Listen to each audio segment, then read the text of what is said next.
You're on the air. Woo. Very exciting. I mean, let's see. It's all good. And clearly people now can tell I have a cold. Isn't that great? The show must go on, though. Let's see here. All right. I've got an amusing way to promote this. Tweet. At least I think it's an amusing way. Retweet. All right.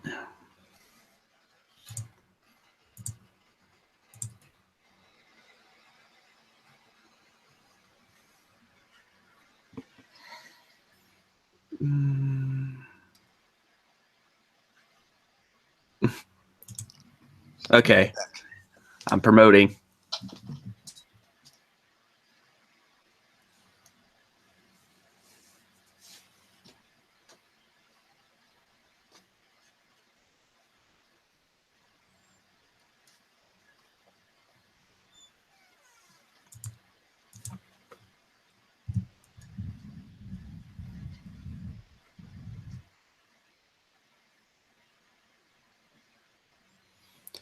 All right.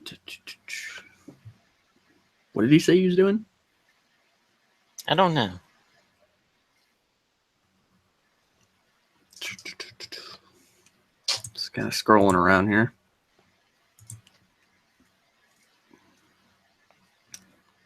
Again, I might not be quite as animated this time, which sucks because I wanted to be.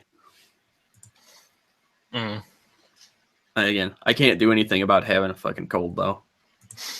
I mean, besides rest and taking really bad tasting shit to try to help it. And it back. I'm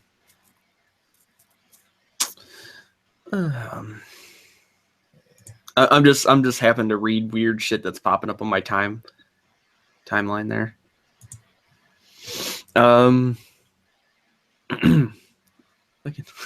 Closing EU borders will lead to incest. German finance minister warns. Yeah, because for thousands, for hundreds and hundreds of years, that area was totally holy shit.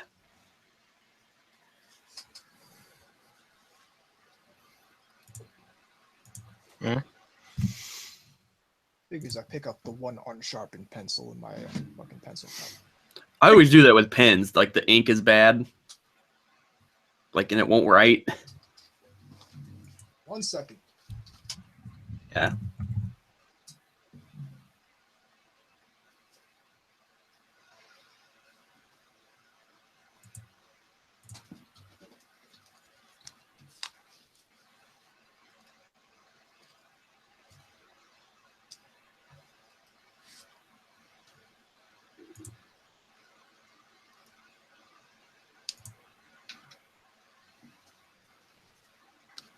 All right, ready when you are. I actually tried showing Megazone 2-3 when I was in not all of it, but a part of some parts of it when I was in art school. Okay. Oh goodness. And they thought it was a hentai. I wasn't even showing the sex scene. What the fuck?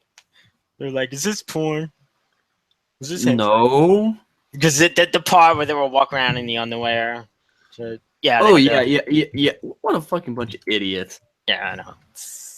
Holy shit. Sorry to the idiots out there. These people are actually dumber than you. Yeah. Haro hasn't disintegrated yet. It hasn't become a fine saddle brown yet. Yeah, exactly. The Haro apple. You gotta take some good pictures of it. Before it does deteriorate. That way you can have it as some stupid promo thing. the NTR. Then you could sell the NTR Radio. We're gonna have the NTR Radio Haro Apple anime figure. It's the only figure you can eat. Maybe. No, what you do is you specifically grow them into a thing. You know that they have those things that they grow. Yeah, the square watermelons. Square Yeah. watermelons, yeah. But they in also have Japan. like they have like pears with faces on them. Yeah, you grow it into a mold. Yeah, it's genius. So you have the green apple harrow, and you can sell them for $5 each. There we go. Advanced capitalism. All right, ready when you are. Yep. Intro, and all that. Advanced capitalism.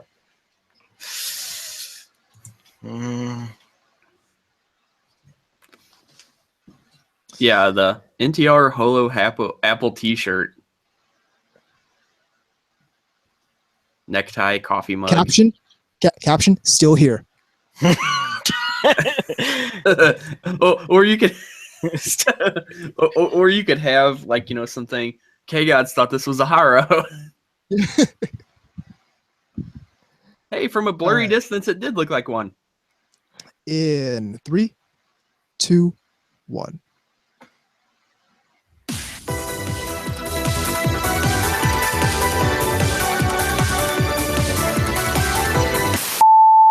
Emergency! Emergency! The massive battleship NTR Radio is approaching fast. Your mission begins now. Warning. Warning. Welcome to NTR Radio. I'm Tom Force Anubis. I'm K-Gods. And I'm VZ Mark II. Hey, everybody. What's going on? Nothing much, really. Not a whole lot. Clearly, I have a cold. I probably sound like I do. Something health-wise has happened to K-Gods. That's how you know it's NTR Radio. Oh yeah, of course. I mean, Injury, clearly, illness, Ebola, floods. Clearly, I have not been paying proper sacrificial duty to the great old ones. Oh, of course. I'm telling you, their first mistake was allowing us to have internet connections and microphones. Yeah. Well, could have stopped us there. Well, at least they could have. So tell where you can find the chat. So here's what you do. You go to ntrradio.net. In the upper right-hand corner, you got the live chat link. Hit that, scroll down, give yourself a nickname, and join us in the IRC channel. Alternatively, take your favorite IRC client, hit up irc.ryzen.net, and join us in the # or hash SLC media channel. In addition, you can get at us on Twitter at TEAnubis, at VZMK2, at classic_KGods, and at NTR_radio. And as always, you can get at us in the email box, ntrradio@gmail.com. Right, and if I'm not mistaken on the site, can't you just click on it and send one? That's the case. I'm not sure. I haven't tried to send us an email. No, it's not. It's not a clickable link. Okay. But it does have the email address on the website in the upper right-hand corner. So there you go. So in case you forgot, that's the Yeah. email address. In case you forgot, in the 5 seconds between when I last said the email address and when it said the email address just now. Yeah, it happens. I've forgotten the TV remote, and I just had it 5 seconds ago. So I got a new figure this week. Oh, Hey. Not surprising if you know me by now. And 1 of 9 Love Live Sunshine Figma. This is Chica. Outstanding. Very nice. But truth be told, now she comes with one of the accessories that they're all going to come with. All the Sunshine ones are going to come with is pom-poms, which is nice. But here's the thing. It's a pain in the ass to take to all right, what you do is you take off the hand, right? And you know how they got the peg? You put the pom-pom on, but then when you try to take the pom-pom off, the peg stays on the pom-pom. So I have to use tweezers to pull out the little thing. Now it's a good thing that at that point I wouldn't even bother. Yeah. That's too much. Especially since I'm not a Figma guy in the first place. They do it is good that they at least give you one extra of those joints, so in case I ever break them, you know. Because they know they designed this thing with problems. Well, I could just see Anubis getting mad at one of these things and just firing it off into an incinerator. Just for some reason, I just got this visual of you having like this kind of freaking just poorly put together like potato gun looking deal. Well, I was thinking of trebuchet. Oh, okay. And like, you know, sticking this in the back and then firing it directly into a crematorium kind of deal. Somehow the trebuchet seems to me like the most comical of launching mechanisms. I suppose, because it's basically like you can pretty much just take whatever you take the Figma, just tie a thing to its leg and just launch it, and it'll go flipping through the air like a. Send your Figma Ayase. Send your Ayase Figmas to Anubis. Don't do that. It's gonna go completely to waste. Here's the thing, I'm against damaging anime figures. I don't know if people know this. Realistically, what would happen if you sent me a bunch of ISA figures is I'd sell them on the website. So don't do that. Okay. I just got the visual of him doing the thing where the crazed Ayana. Who was this? It was, what was it? I know who you're talking about. Oh! I know. It was Azaza fanboys. Yeah. Yeah, stabbing the thing, like like grabbing the nails. things, just like burning them, stabbing them and stuff. It's like stabbing with nails. Yeah, exactly. But they were doing the same thing. I saw the same thing done for Hanukkah from Love Live because of what happened with her Seiyu. See, I'm doubly against that because I actually like that character. Yeah, that's. Yeah, I can never wrap my brain around that kind of stuff. I also saw like that was bending like their Blu-ray, you know, the Blu-ray that they spend like $60.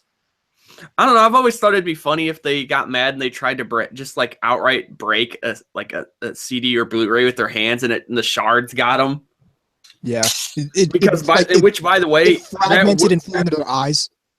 Which, by the way, I should mention, if you try to do that, that is very well a possibility. Those things are actually made pretty tough. You probably will injure yourself trying to do that. Because I had a friend who did that once, who, I don't know, maybe they got the newest Metallica album or something and hated it. Or something like that, I don't remember. And they tried to do it, and it just, like, busted, and, like, shrapnel went in their arm and stuff. It was like, fuck. It's like, why didn't you just wing it like a Frisbee? Did I ever tell that story on the air? No. I think, I don't think you have. Oh, okay. Just as a quick tangent. At one point, I did reviews and got serviced CDs, if you know what that means, from labels and whatnot. And so Anubis, of course, knows what being serviced means. Yeah. Duh. But and the way I would review them is I'd listen to them while I was driving down the road, because quite frankly, half the ones I got were ass. And well, here's what happened. All right, I'm going down the road, and I popped this one in. It's a nice day outside, so I got the windows down, and and holy shit. Like this really bad voiceover pops on. It's just like, hey kids, do you want to hear some metal? And like some really bad fanfare kind of shit going on in the background. I'm like, okay, this is really fucking fruity. And then the next guy, do you want to hear some Jesus metal? and somehow I hit the eject button. And with one motion, grabbed it and flung it out the window. Rejected. I'm like, no fucking way. Okay, first off, no, I don't want to hear some Jesus metal. First off, I think that's fucking just wince-inducing. Well, it's not so much even a contradiction as it is, I don't want to hear you shoving ultra propaganda shit in my music. Faith plus one. Well, the difference is that would be entertaining at least. Even more so the fact that they did that completely disingenuously. You got to stand over there like you just don't care. Yeah. While I take the center pose, of course. Anyway, no, that's a fun episode, by the way. If you out there in listener land haven't seen that, but no, it was weird though, because I'm surprised it hadn't happened yet before it did, and second off, like, really, that wasn't even trying to be subversive like they normally are. Like they normally try to hide that deep in the lyrics somewhere. There's two kinds of religious flavored attempts to push metal like that. It's the ones that are just really obvious, which is clearly that one falls into that. And the other ones that try to be more kind of like sneaky about it, which I find actually worse, is they're harder to avoid. See, Charmander Case says, first I have a cold, then Zeke, now K-Gods. Damn NTR Radio demons. Yeah. They're trying to clean house. I'm telling you. Yeah. Well, they also know I'm about to go to Anime Expo, so they're trying to punish me before I get there. Oh, yeah. So stuff we're watching. So I'm caught up on Eromanga Sensei and Saikano. I swear that sounded like when girls did the tee-hee-hee thing. Yeah. So how are you liking Eromanga? Well, I like Eromanga.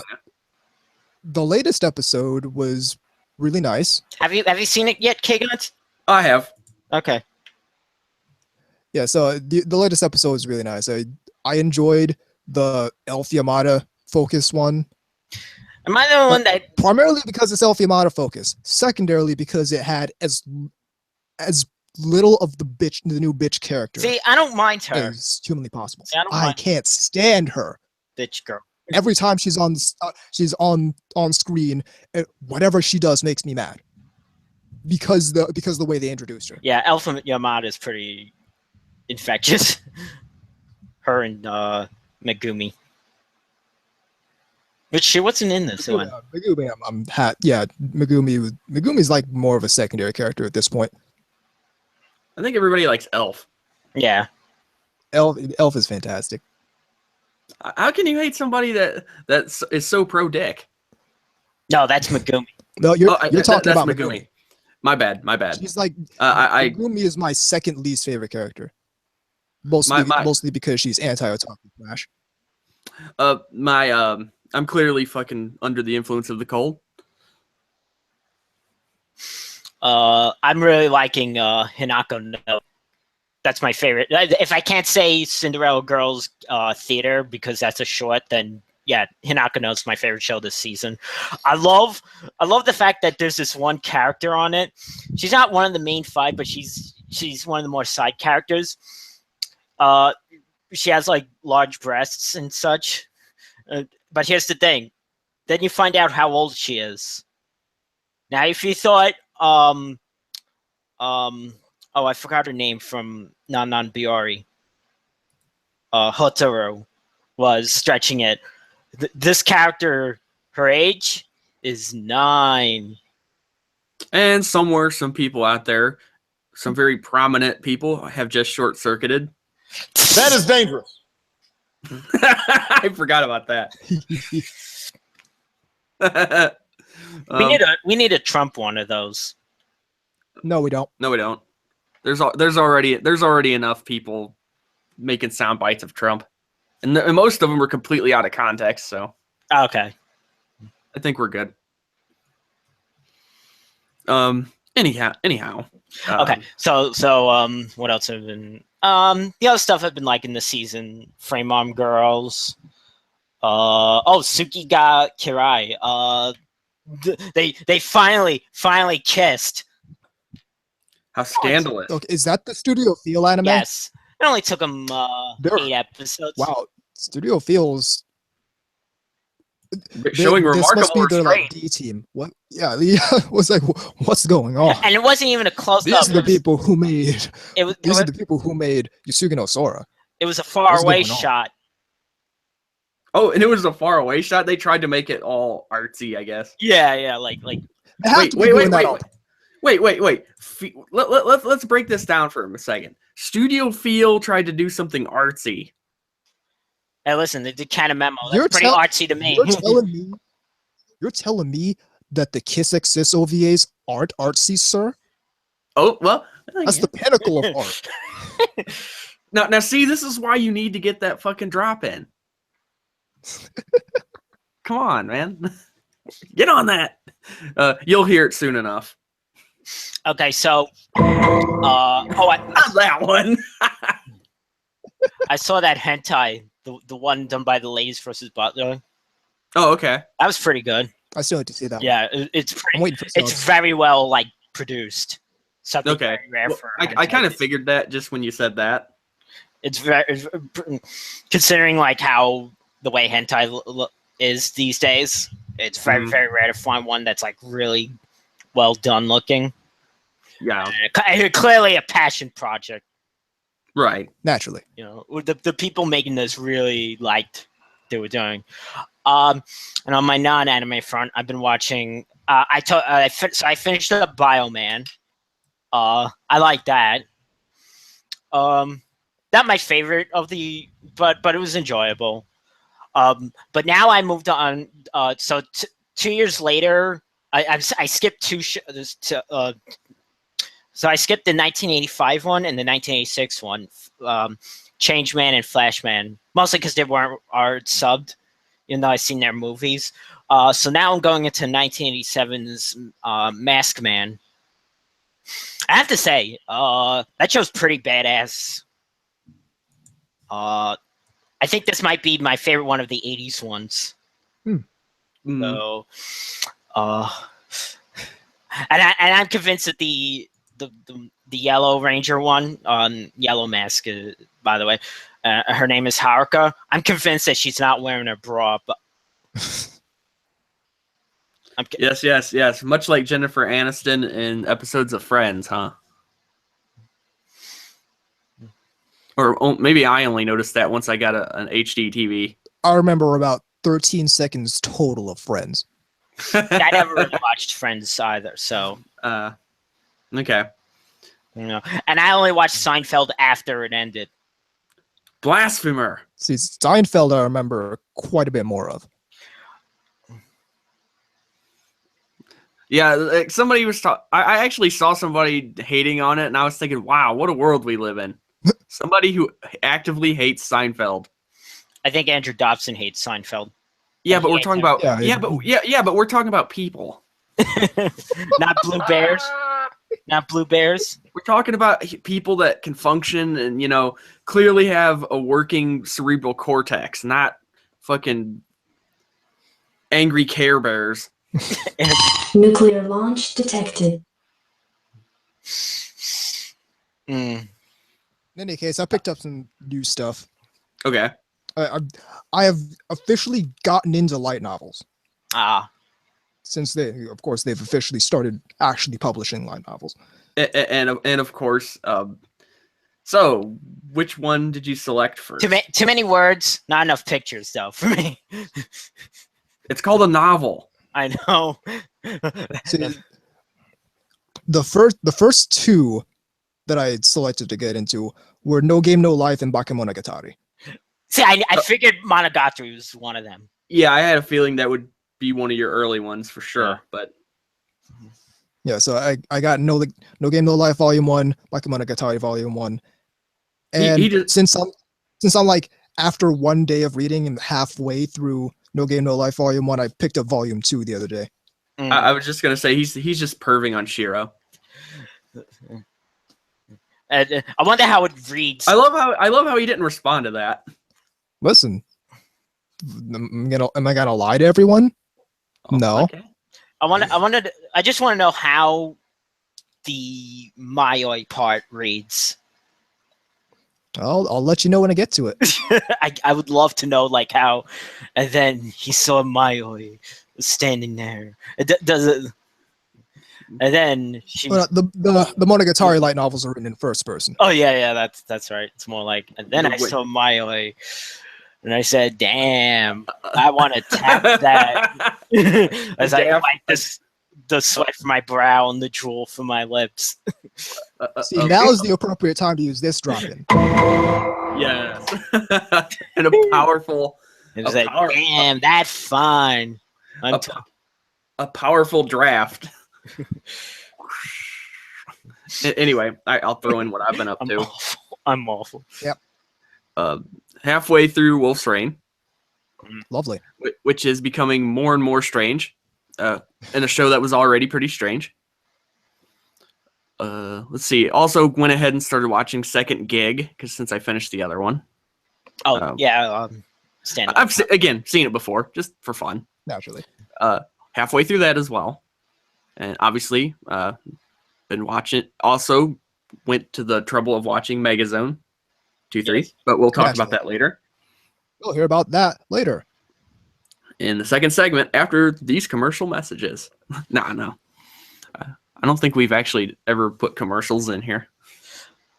Only as a joke. Like I know I used to have the morning rescue thing as an in-betweener. This episode is brought to you by Idolmaster Spinners.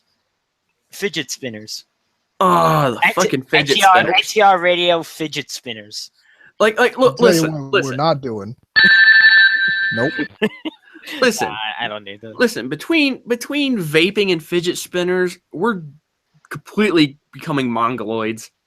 I don't even get what fidget spinners are or are supposed to. They're for function. people. They're for like people with autism spectrum and ADHD.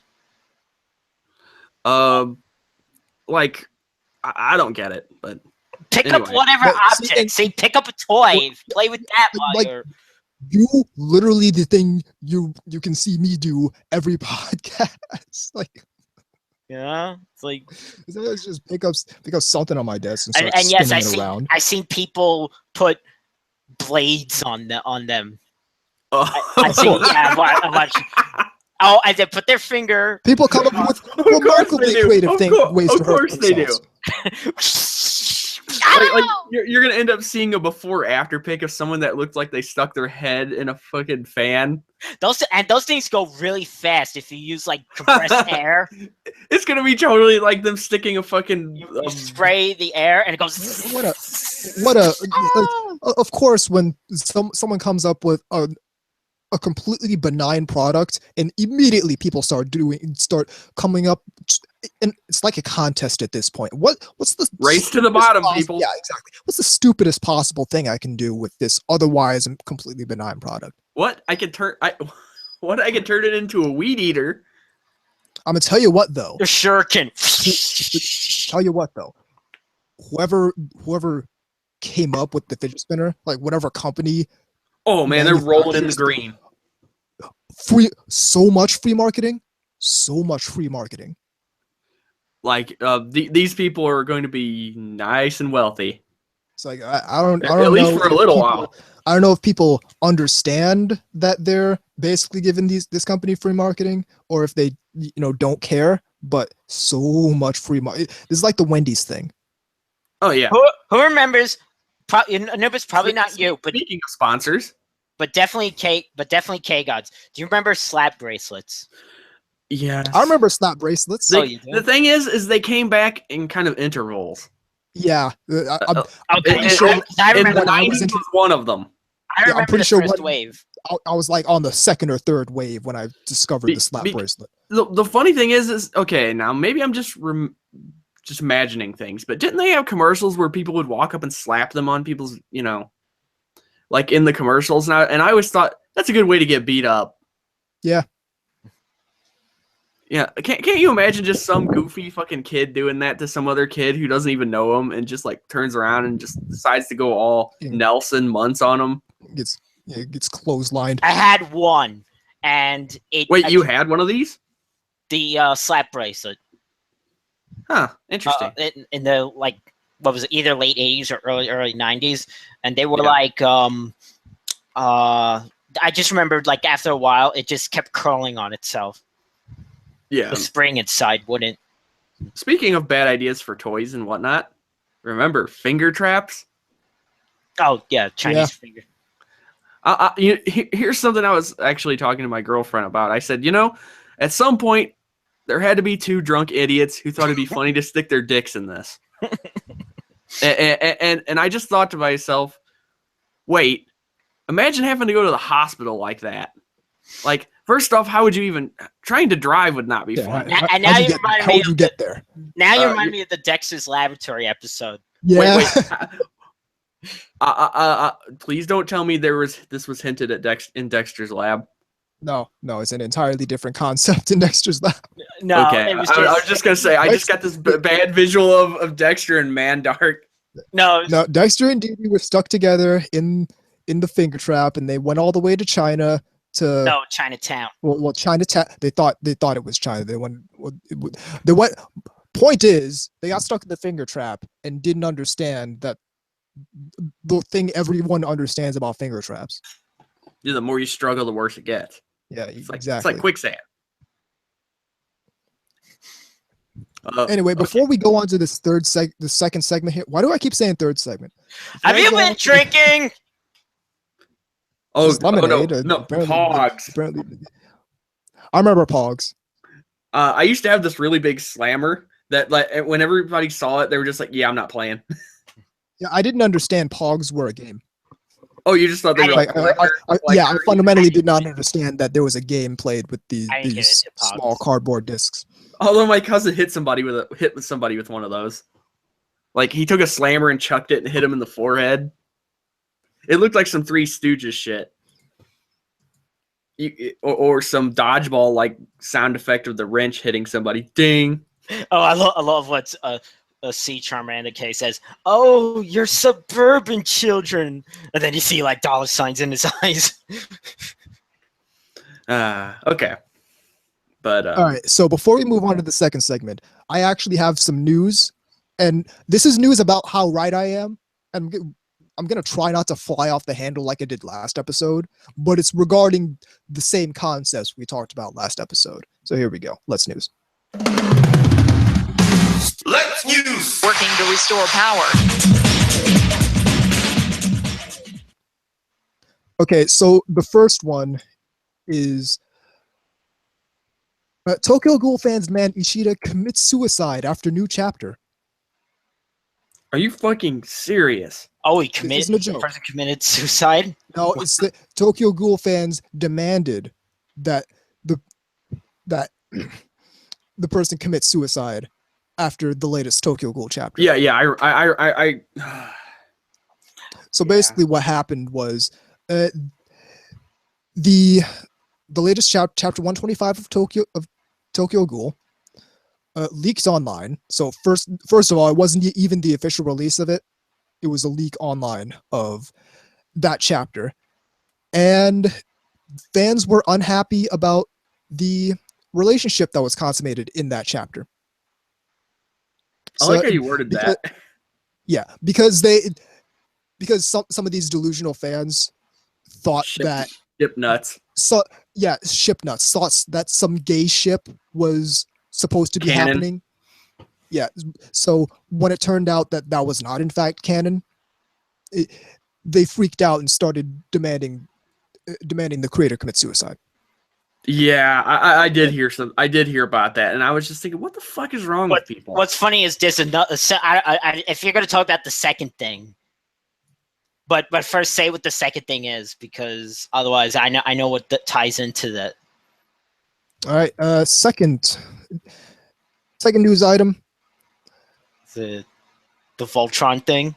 The Voltron thing. Yes. So the story was some fans were invited to the animation studio in Korea that makes Voltron. Took photos in that studio. The new one. Leaked them on. Took photos of the new Voltron, leaked them online, holding them for ransom. Yeah, basically. And demanding that their gay ship become canon. And it's just like, you know, the people in there are thinking, what the fuck is wrong with these speds? Here's what I was thinking. Hello, lawyer. Hi, I'd like to sue some people right now. You kidding me? You started to sound specifically like Dave Chappelle's thing when he said like the KKK were outside of his house. Oh yeah. And that voice he was doing. Hi. It's like very undisturbed sounding. He's like, there's some people outside and they look like they mean business. So those happened in the past couple weeks. Those are two illustrations of how right I am in how this shit needs to stop. Because now we're at the point where people are demanding creators commit suicide because that's not passion, by the way. No, that's lunacy. Well, because that's not passion, and I don't like saying lunacy, crazy, because that's dismissive. Here's the thing: there's a bunch of people whose entire outlook on life is I'm gay, and I molded my entire identity around that. So as a result, every part of my environment needs to reinforce that. Yeah. Going down to the media that I consume that other people create. To be fair, some of these people like legitimately might seriously be messed up though.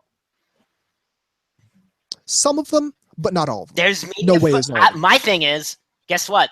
There is media for you already. Well, here's the thing. Nobody talked about Sakura Trick. Nobody talked about Kanamero. Here's the thing, VZ. It's not that these people are looking for media that they can enjoy. It's that these people want to change they're on a power media into media that it's not about them enjoying the media. It's about it validating their stupid identity bullshit. Or ruining it for other people. In some cases. Because some of them have openly flaunted how they, I got them to do this and that. Well, yeah. Like, take that, take that, you cis normie, blah, blah, blah. But the majority is, I'm gay, and I built my entire world around that.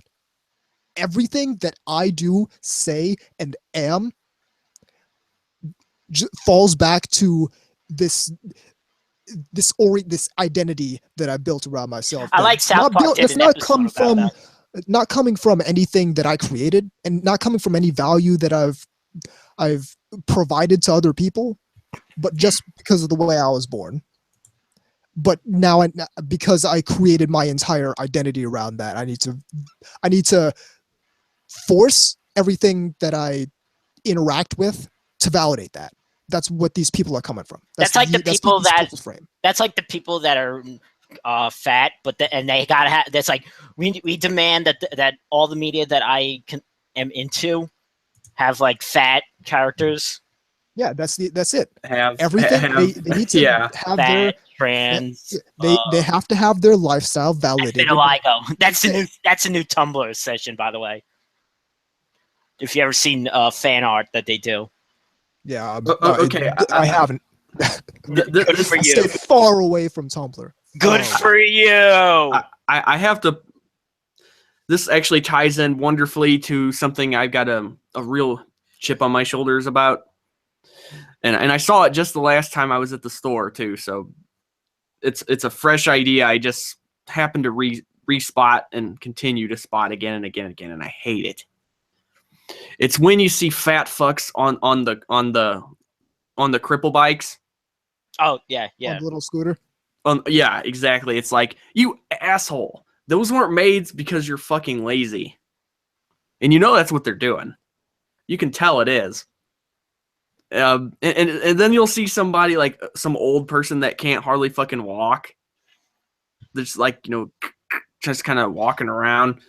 And you think, see, now this is the person who needs that. Yeah. But this is a result of what am I wrong here? That's not something I care about. That's something that's perhaps so far outside of whatever, because this is like you'd probably care more. It's not gonna affect me, and they know what they're doing. Well, look at it this way. Well, maybe it does bother me. I do have a World War II vet grandfather who does have a leg missing now. Exactly. That's how it affects you. So that's something that doesn't affect me. And so you just see some fucking amorphous blob that clearly just doesn't want to fucking walk to get their candy. Well, to a certain extent, some of these people are so far gone that they have legitimate difficulty walking. Okay. I don't know. Roll. But my whole thing is, when people come into a fandom and have to make everything about them, that's my problem. That's my problem with this Tokyo Ghoul thing and this Voltron thing. That all about them. So hey, so now if this creator doesn't create to my very specific specifications, then they should kill themselves. Yeah, that's where I start having a problem. It's what is this? Like live journal comments? I'm gonna ruin this stuff and expose classified information, like company proprietary information, to try and hold this company ransom to validate what's in my head. So that's where I start having a problem. I was gonna say, and whoever did that leak should be sued into oblivion. Absolutely. I was gonna say, do some stupid shit like that. Kiss my ass. You're ruining this shit for the rest of us. Ruining it for the rest of us. Hey, no. Send them to Best Korea. I was gonna say, South Park did an episode about that with the gay shipping. Oh yeah, Tweak and Craig. Yeah, I remember that. It's after seeing so much of what shipping has ruined, I'm getting really sour about the entire shipping concept. In any case, I think we should probably take a break here. I think things are getting kind of a little tense. So that's the second segment. Nope. We'll be right back. You're listening. Well, this is going to be the second segment. You'll be right back. You're listening to NTR Radio. I will be right back. Roger.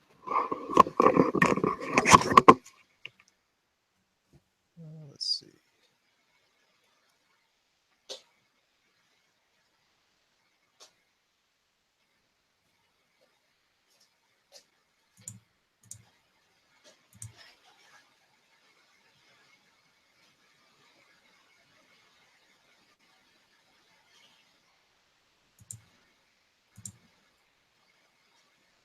No music? It's coming up. Don't worry. You know I always take 18 years to pick a track.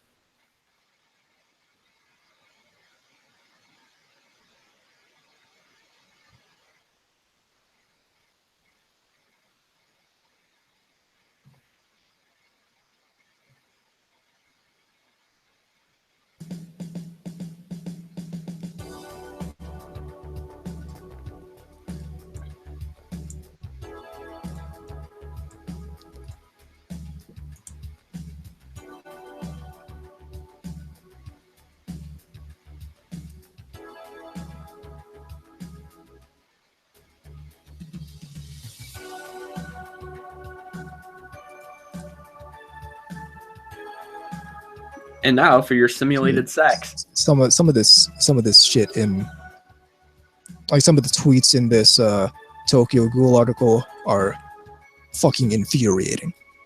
Oh, I bet.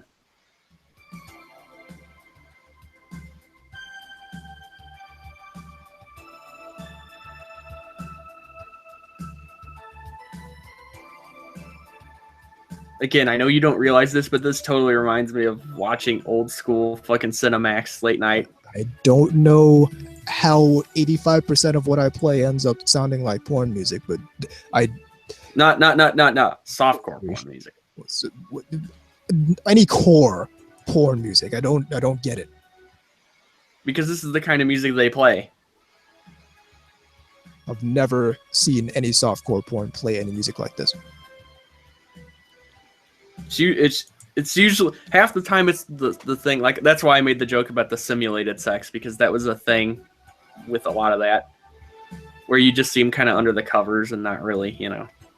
Some like this is some bizarre shit to read, like very, very bizarre, because it's like I can't even begin to understand these people's mentality. Well, you know, you're not brain damaged, so. Like, seriously, I'm trying to watch Mob Psycho 100, but I can't because I'm dissociating over Token. Like, what the fuck?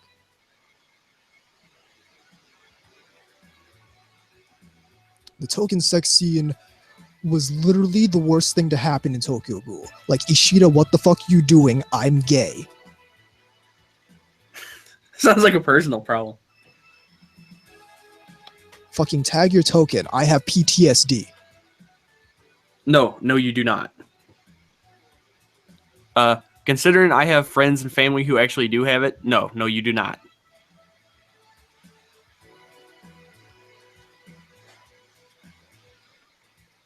That's actually something that irritates me, is when people say they have that and they're fucking talking about some completely benign shit that doesn't matter. I'm telling you, this is what happens when... This is what it's like when doves cry. This is what happens when people make I want my trans... Former. Black, fat, disabled, let's see, autistic. Disabled is right. Yeah. Let's see, all higher thinking functions have ceased. Black but has vitiligo. What else? What else do they? I got a question for both of you, and maybe you can answer this. Do ICP fans, as annoying as they are, have to deal with the cultural appropriation yammering? Oh, I hate that term, cultural. I stay as far as humanly possible from the ICP community, so I wouldn't know. I don't know. There's just a funny thought of SJW. Is ICP more rap or? Yeah, they're rap. So yeah. It's not rock at all.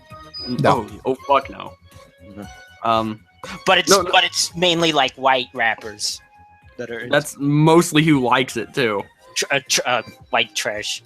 Yeah, pretty much. I was going to point out that it would be funny to see a bunch of SJWs and ICP fans rumble though, because I really wouldn't care who would win. To be honest, I'm so over this. People will bend over backwards to justify their straight ship, and you'll never be able to convince them otherwise. Yeah, they're over this, man. They're over it. I love that. They're totally over. They're totally over this when they're talking about it on fucking Twitter and Tumblr all the time. Yeah, having PTSD over cartoons fucking. I don't know. I think it's more hilarious having PTSD because someone sprayed water at you in a convention, and then going on social media. These are people that parents clearly didn't just dump them into the pool to let them learn how to swim. Yeah. Well, you know what's another thing I found out about a certain blue bear? He's not really blue. A certain blue bear friend. Now I'm 5'4", which is pretty short, but most New Yorkers are pretty short. Significantly shorter than mine. All right, but actually, you have an Italian background. That's actually a typical Roman height. Apparently he is like 5'2". Holy shit! So he's shorter than me. So basically, not only is he annoying, he actually is an imp. Toka and Ken literally just had sex. Let the ones who either ship it / don't appreciate it / don't understand it grieve or process it. Grieve. Yes. It's injurious personally to them. Yeah. Grieve. Yeah, you are tight. Let us don the black mourner's gown. Well, here's the thing. Yeah, okay. Here's the thing. Okay, here's the Wait, none of these people are into anime or manga at all. None of these people are into because they put themselves before whatever they're into. So go fuck yourselves, each and every one of you.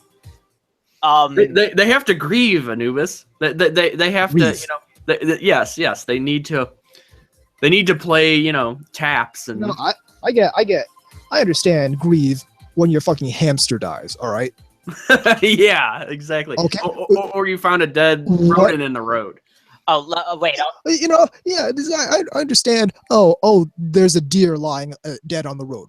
Grieve, because something lost life. But now we're talking. The charactership that I cling to because I built my entire identity around a sexual orientation. It's no longer. It's not a thing canonically. So grieve. What? Wait. I want to respond to Squappergeist. Check this out. While I look, while I am short, I don't look it because I got like a wide upper torso, like wide shoulders. So I got a lot of like bulk to that. Since we're talking about grieving, Yeah. Can I start randomly using that about things that don't matter? Oh yeah, cool. Hey, let's all start grieving about literally the most inconsequential things on the planet. Yeah, let's all start grieving. Because it's not like any of us have shit to do and can't halt our lives because some manga decided, because the creator of a manga decided to tell the story that he wanted to tell instead of the story that a bunch of narcissists wanted him to tell about them. I agree for the fact that what the fuck's that called? Yes, I grieve for the time I waste watching Spriggan. Oh, I remember that movie. They really tried to push that as the new Akira. I heard that was terrible. Wasn't there like Noah's Ark in there or something? Yes, they actually did use that angle. And dinosaurs or something? It was fucking stupid. And I heard something like to the effect like, oh shit, here are the dinosaurs. Yeah, no, it was dumb. Yeah. I'm a lesbian and it was boring to me. I didn't know that about you, Anubis. So here's the thing. It's not that this person just found it boring, just didn't like it. No. This person's a lesbian and it was boring to them. What do you want? Do you want a fur burger? What? Well, actually, yeah, they do, but that's beyond the point.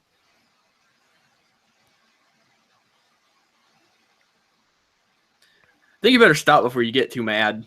I mean, you're already mad. I'm back. We're back on the soundboard, ready to hit play again. Talking about good shit. So let's talk about anime we like. Yeah. Let's talk about bubble economy anime. Bubble economy Japan. All right. In 3, 2, 1. Welcome back to NTR Radio. It's time to get in the zone. Yeah, AutoZone. AutoZone. Megazone. That was bad. Anyhow, yes, we're going to be discussing the Megazone 2-3 OVAs. Megazone 2-3. So technically it's 3 parts, but it's really 4 parts because the third one is split into 2. Yeah. Yes. Which sounds, people who've been into this kind of thing for a long time know exactly what we're talking about, but noobs might not understand that concept. Yeah. And apparently they're gonna make a new one. That is actually good. Isn't it like Kickstarter or something? Yeah. Something like that. But here's the thing. I remember in the I want to say late 2000s, there was news that they were gonna do, but that project fell through. There was a PS2 2 or 3 PS3 game. PS3. Yeah. Yeah, that was weird to me when I found it out. I was like, oh, we're just now getting the Megazone 2-3 game in 2007. Well, the weirdest thing I think about that would be, why now? Yeah, exactly. It's like that'd be like coming out with the Virtua Cop game now. yeah. Or hey, remember Terminator? Yeah. Now here's Terminator the game. The last time you saw this was for the Jaguar or something like that. Yeah, exactly. I don't know. Anyway, though, let's actually talk about the show. Okay. It was one of the earlier OVAs. It's the 80s. Yeah. Bubble economy era Japan. Not only was there financial muscle behind it, but again, it was actually one of the earlier OVAs. Yep. Yeah. Well, here's the other bit. Well, first off, I had the ADV release. Yeah. And on those had the commentary. On the first one had the commentary from Matt Greenfield. Oh, neat.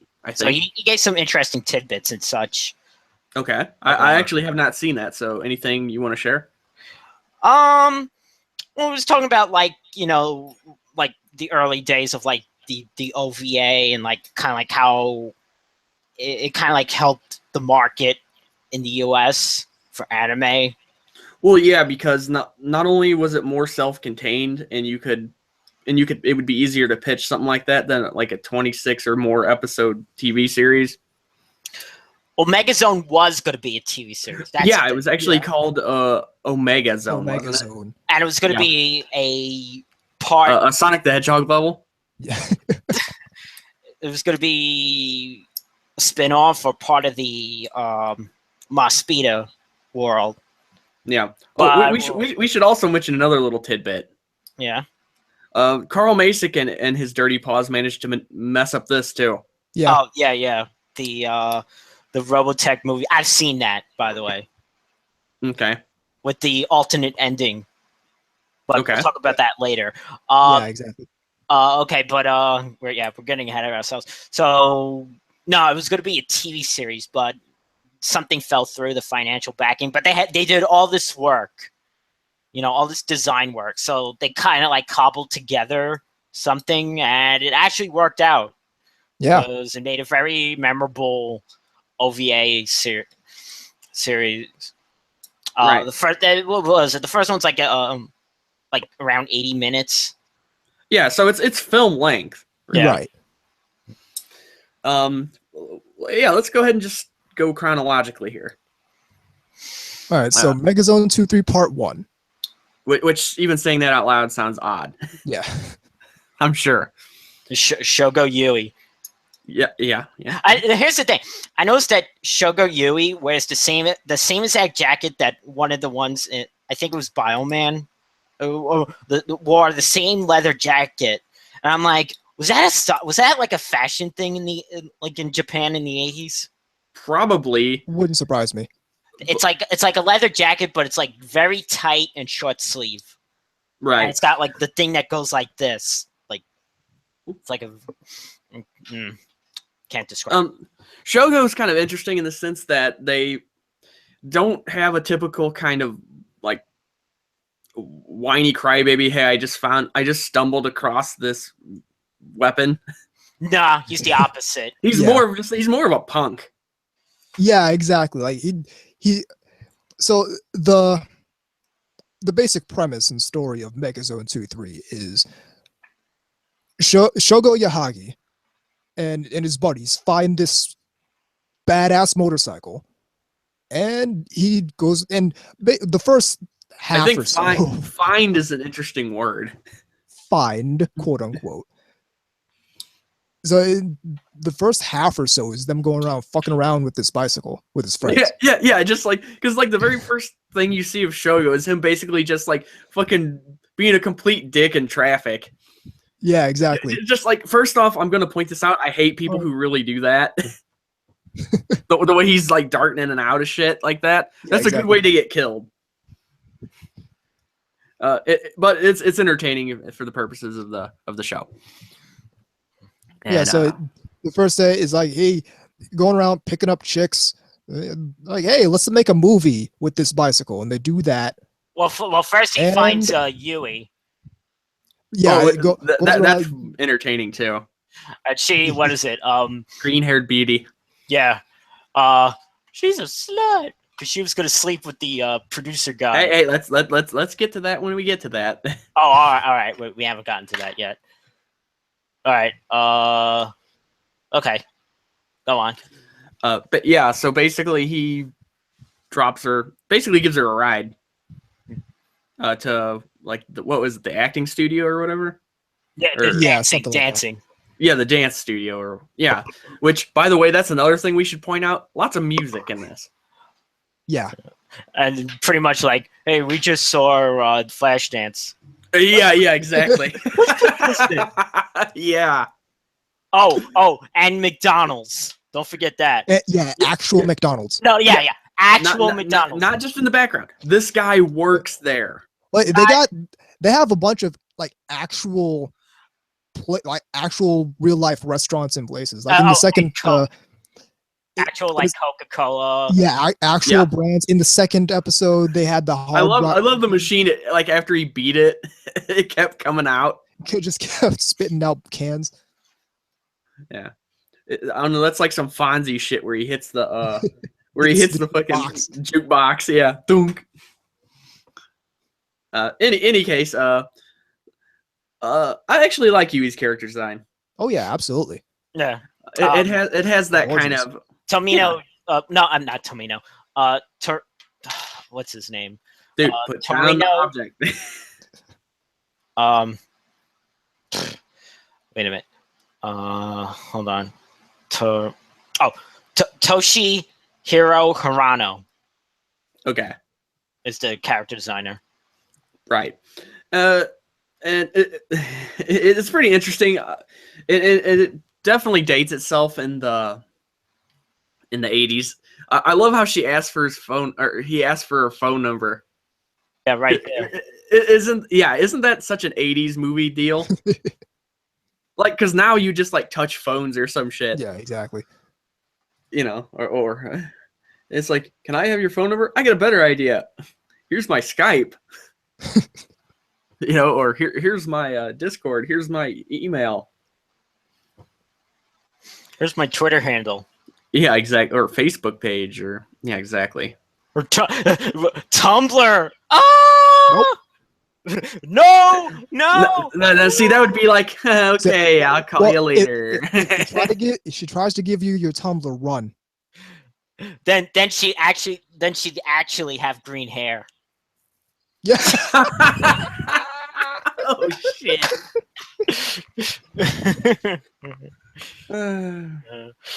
I like Yui's friends. Oh, Mai and Tomomi. Yeah, especially the redhead. Yeah. Tomomi, the one who wants to make the film, the aspiring film director. Well, it's very similar to the girl in Thundercats. I actually was thinking that. Yeah, I noticed that. And Mai, of course, has almost kind of a typical want to be a pop idol kind of look to an extent. I don't know. At least I thought so. Visually appealing either way. Highly. It's just this basic him finding this again, finding quote unquote being in a peculiar term, bike theft. Yeah. But then basically his buddy gets whacked, and you know. Then we see BD. Yeah, and he's not talking like bowel disruption. No. Well, I was thinking I was going to say the other joke with that BD. What BD stands for now? What, Blu-ray disc? Yeah. Yeah. This was when Laserdisc was super fancy and the future. Giant 12. It is the 80s, and there does have that futurist angle. And you have to take out 80s. the disc and turn it the other way around. And if the movie's still longer, you gotta put in another disc. But yes, it's got a lot of music. Although one thing I did notice, and again, maybe I'm just imagining this, but the pacing was very awkward. That's because it was supposed to be a TV series, Right. so it kind of has that. It have these strange shifts. That's like, that would have worked with more build up. Yeah, like when one of the bad guys was like, "I'm going to tell you how the thing is. This is actually going on. See, you're not actually in Tokyo in the 80s. Yeah, exactly. It's very much the info dump, like right there. Yeah, Right. exactly. And just like certain like emotional quote things happen, and they come across a little without nearly enough the proper amount of build up. Yeah, it feels like basically like the first 13 episodes of the show. It almost reminds you of those Gundam compilation movies. Yes. Except for the first one. The first one was fine.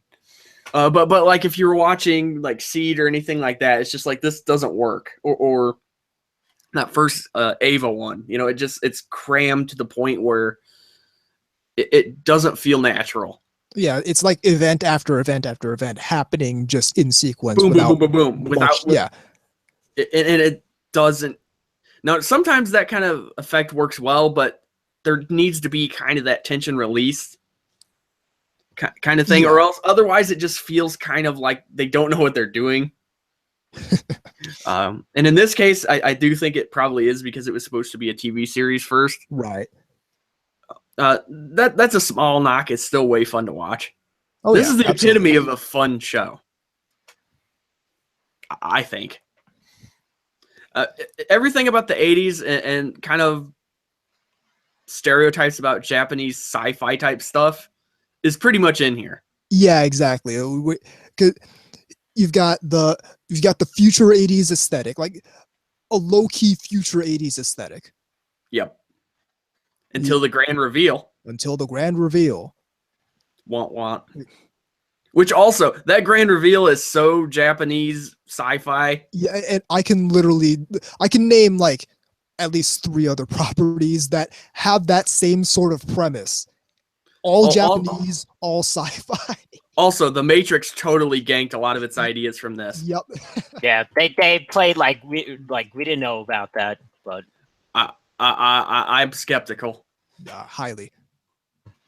Yeah, because the idea of things aren't what they seem is very, very ingrained there. Things aren't what they seem. Your environment is highly controlled. Like what you see is even not more so than you think. What you see is not always what is really going on.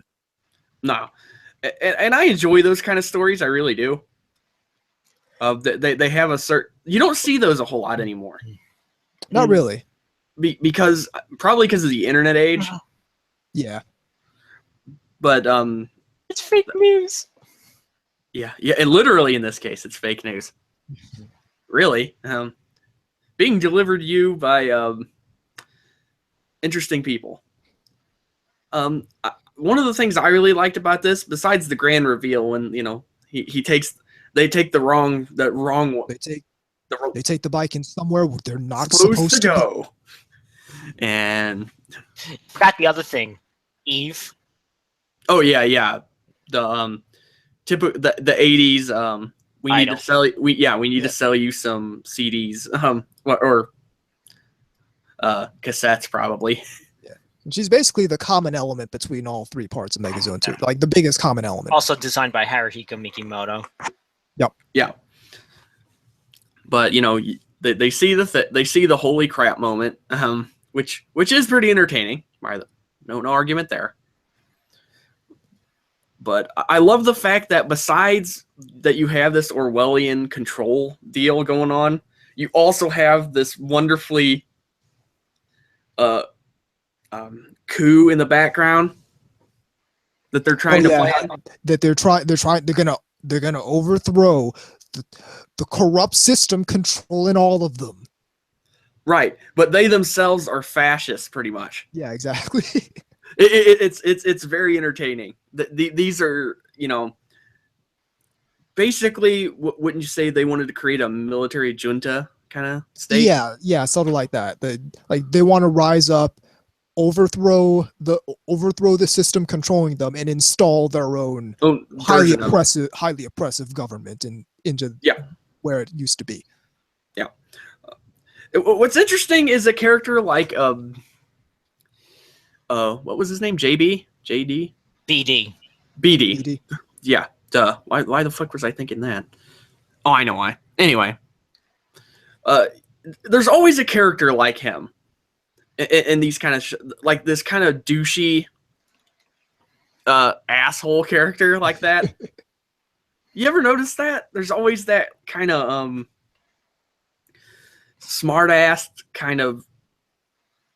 I'm having a hard time thinking of the proper term here. He's not stoic. He's more just like arrogant. Extremely arrogant. Yeah. He thinks he knows more everything. Than what, et cetera, et cetera. And there's always some like lieutenant or like lower ranking military person like that in these types of shows. Yeah. In video games, they show up a lot too. Even in RPGs. Oh yeah. They're usually the type who try to launch a coup. Again, also a very common theme. I was telling you both you guys before the show, but I guess I'll say it during the show. I actually tried showing some of this to when I was in art school. Yep. I don't know why you do that, but all right. And their response was, "Is this hentai?" No, you moron. I wasn't even showing the sex scene. Oh, we need to talk about that. Have these people ever? We definitely need to talk about the sex scene. This is NTR Radio, but it's like, have these people ever watched like an R-rated Hollywood movie? No. That probably triggered them. You know, yeah. I mean, this is the equivalent of that. Actually, it was other than two students, it was almost all men because my major was cartooning. Yeah. Were they goofy looking fucks that were asking those questions? Nah. Were they wearing berets or some shit? Nah, we weren't in that. That whole aesthetic hadn't taken root. Hey, there's always goofy. There's always been goofy looking people. They were in the school, but not in the class. Okay. So.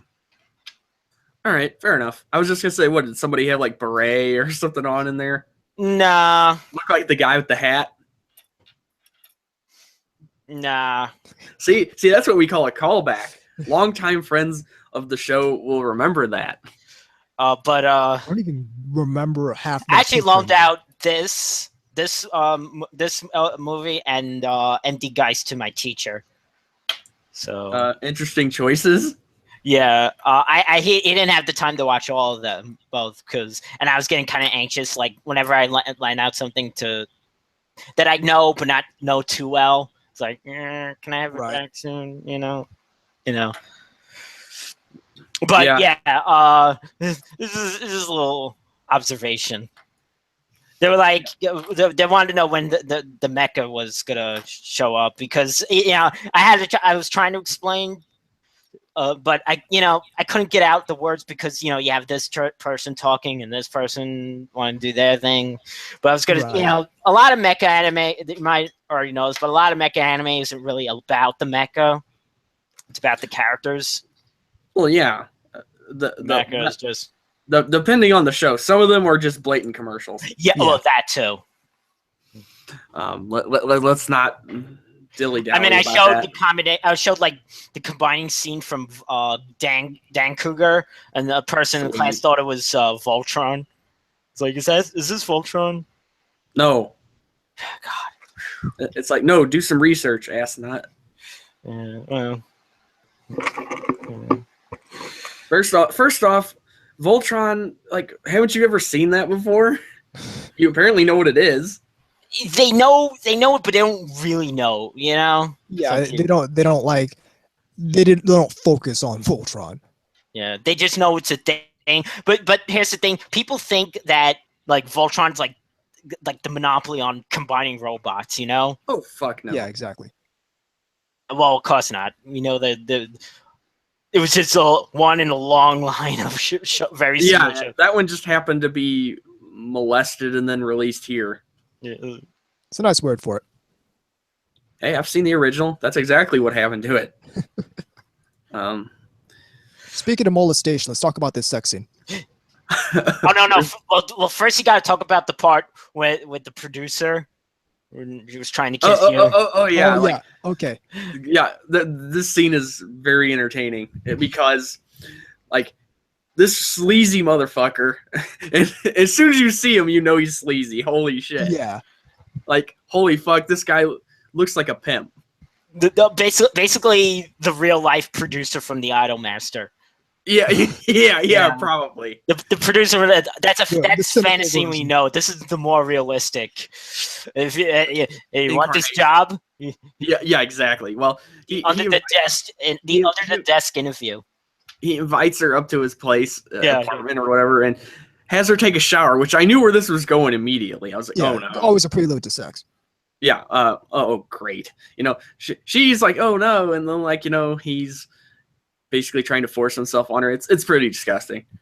And known champion Shogo Yahagi busts through the building in his fucking Mac. Because of course because he felt the bad vibe from this dude when he saw homegirl meet her at the place. So he followed them, parked himself in the building adjacent to the hotel or wherever. He's got like this infrared listening system. Looks through this thermal scope with the directional microphone, finds the room, and then jumps this bike into this room. Grabs her, and then leaves. Out. Which I love the fact that she laughs after that. And then what is it? He slaps her. Yeah, then he slaps her. That's sexist. Yeah, and she gets pissed off because, like, well, what if I wanted that dick? I'm not even joking. She pretty much says that.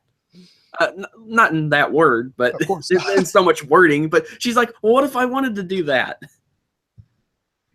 And then he's just like gets all pissy and angsty.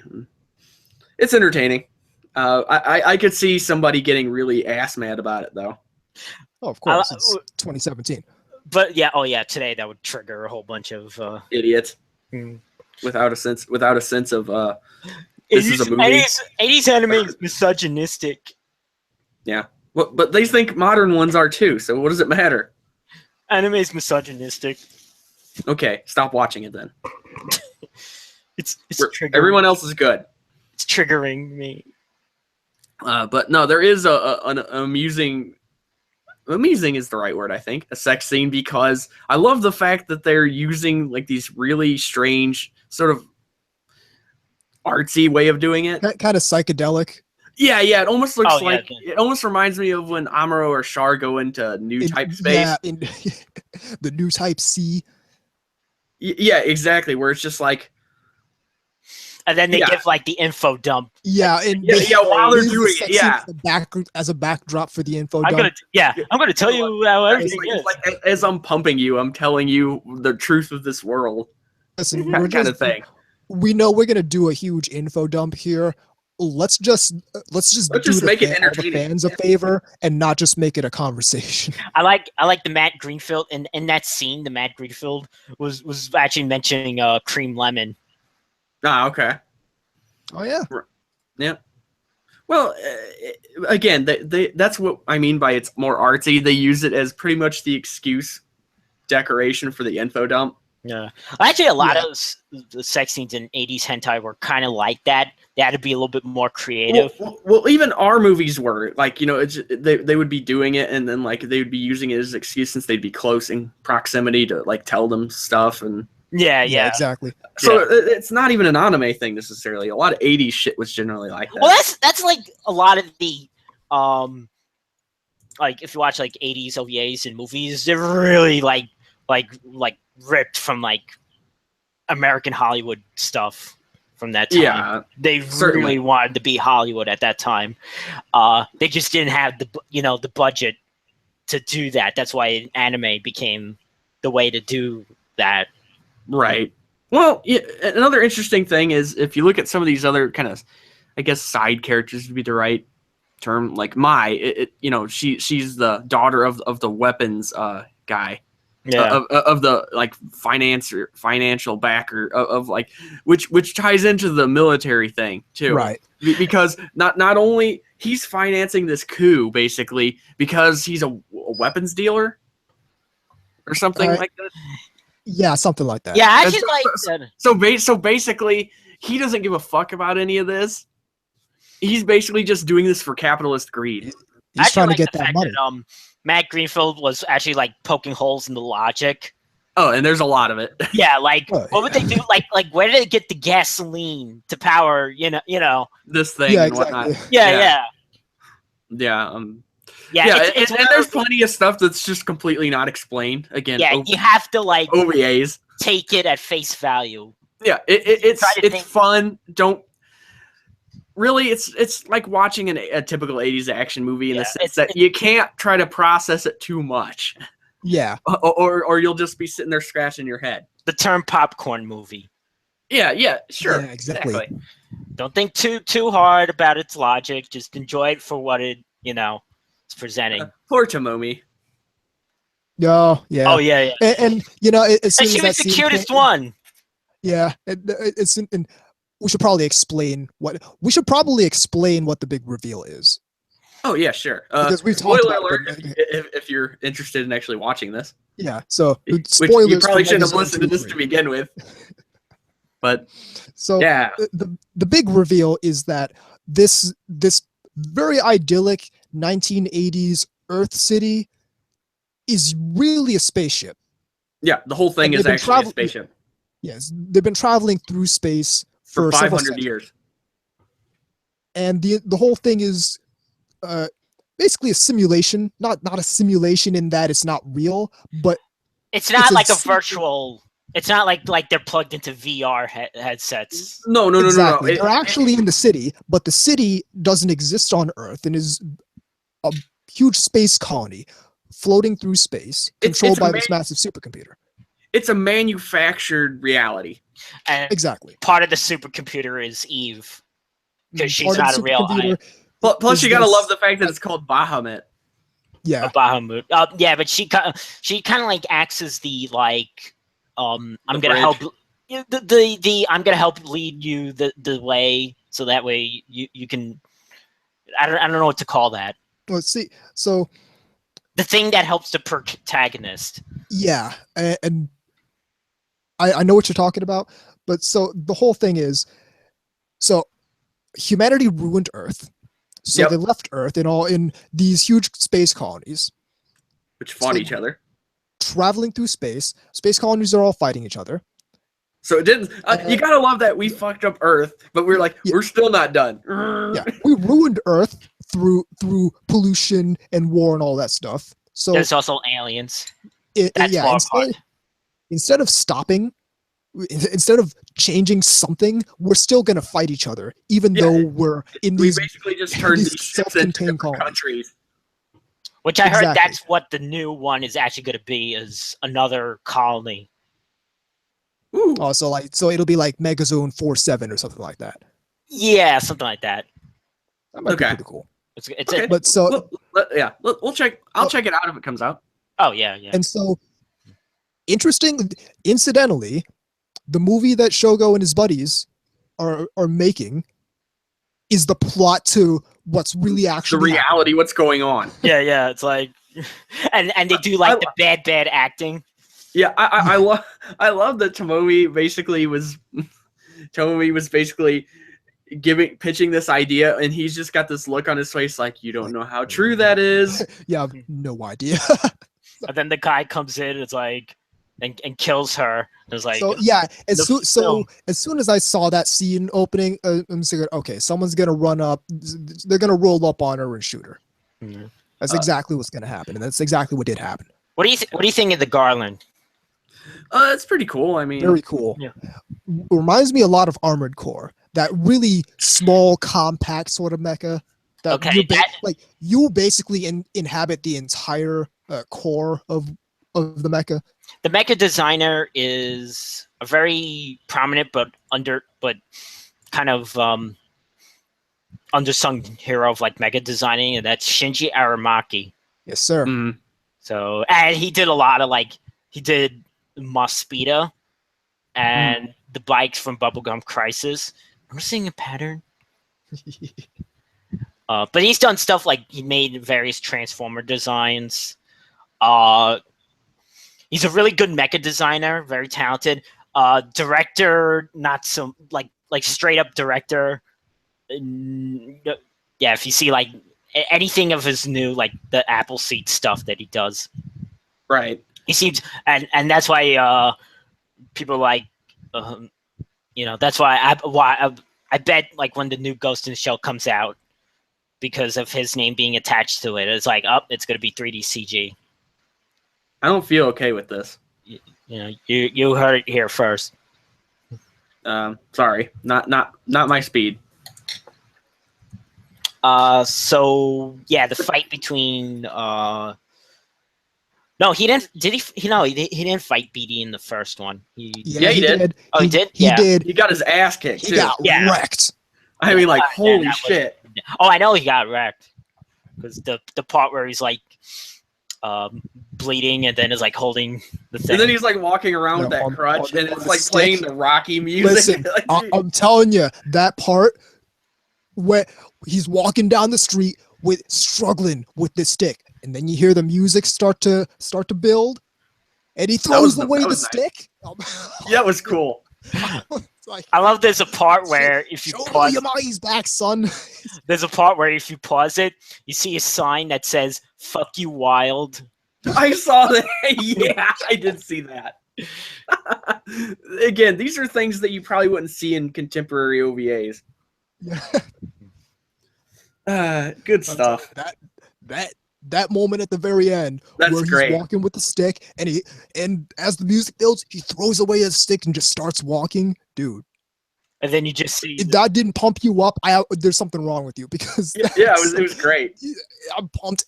That will pump anyone up. Doesn't matter who they are. I still did like the fact that when he fought him, he got the shit kicked out of him, though.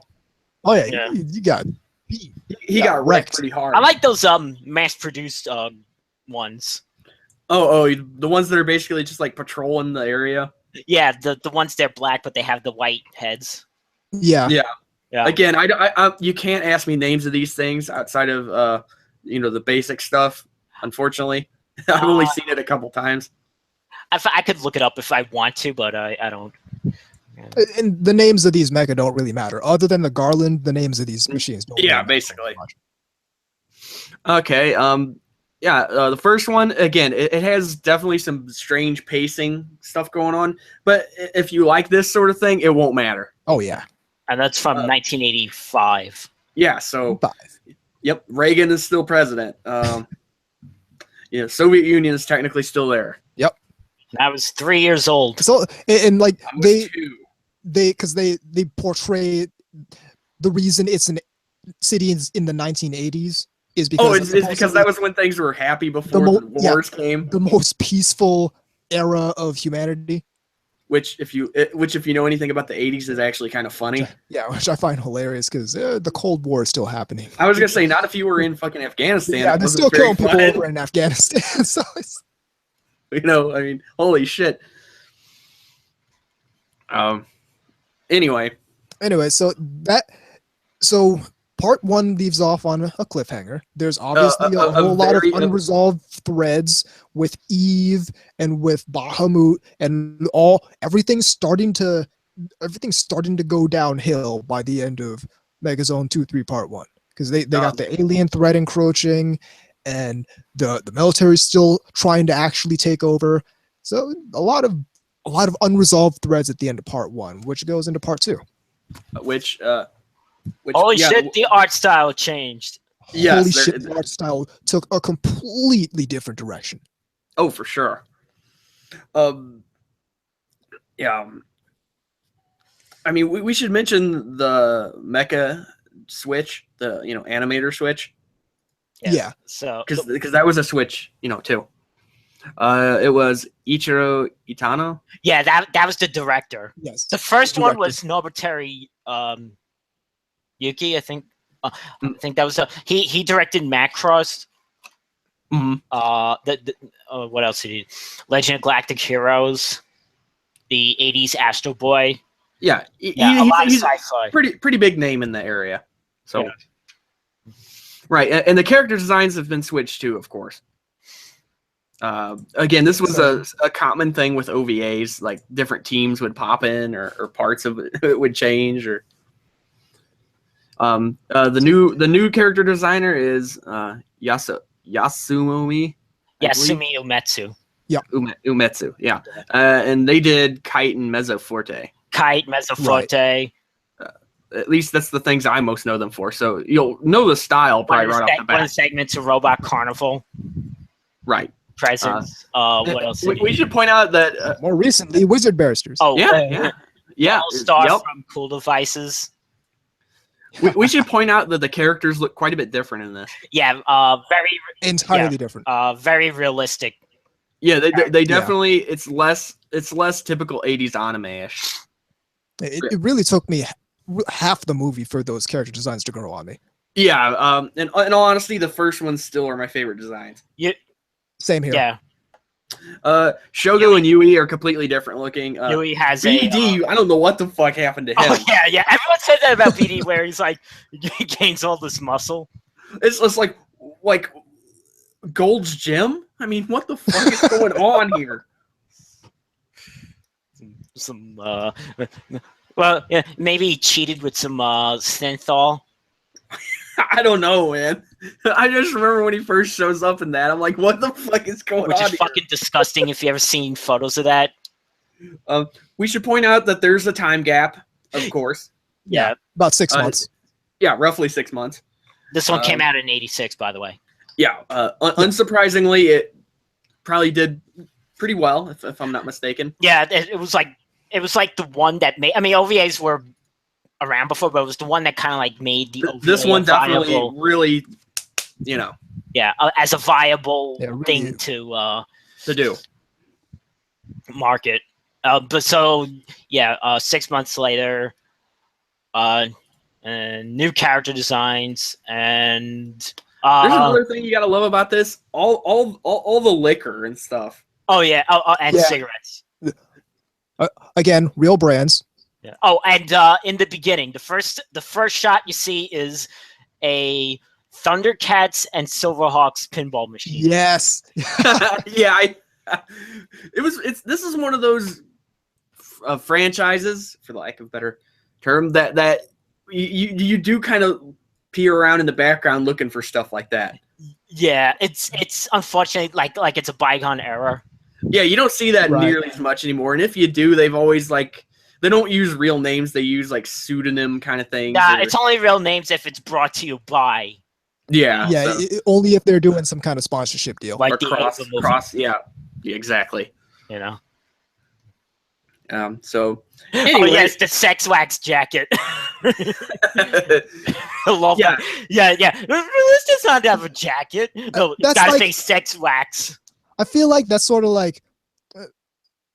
Someone needs to buy me the sex wax jacket. Yeah. Do we really need the sex wax jacket? Because some actual serious stuff is happening in the background, and it's like this dude's just wearing a sex wax jacket. How about the character? Yeah. So can I get that? There's a whole bunch of new characters because they hooked up with some with a motorcycle gang. The bicycle hooligans. Yeah. Rapscallions. Rapscallions. With the fucking. This is a Japan only thing, but the bike gangs over there, they love having the horns that go. Which sounded like a fucking ape doing it. I don't know, like that. That or some really bad Japanese porn. I don't know. So most of this movie is basically I don't know. I mean, you don't really see the oncoming threat. Really? No, but I think it was because they still wanted to establish more of the characters doing right, and of course getting back together. Right. All that good stuff. And he gets a new Garland. Yep. Of course, this is mecha related, so. Gets the Garland prototype. Right.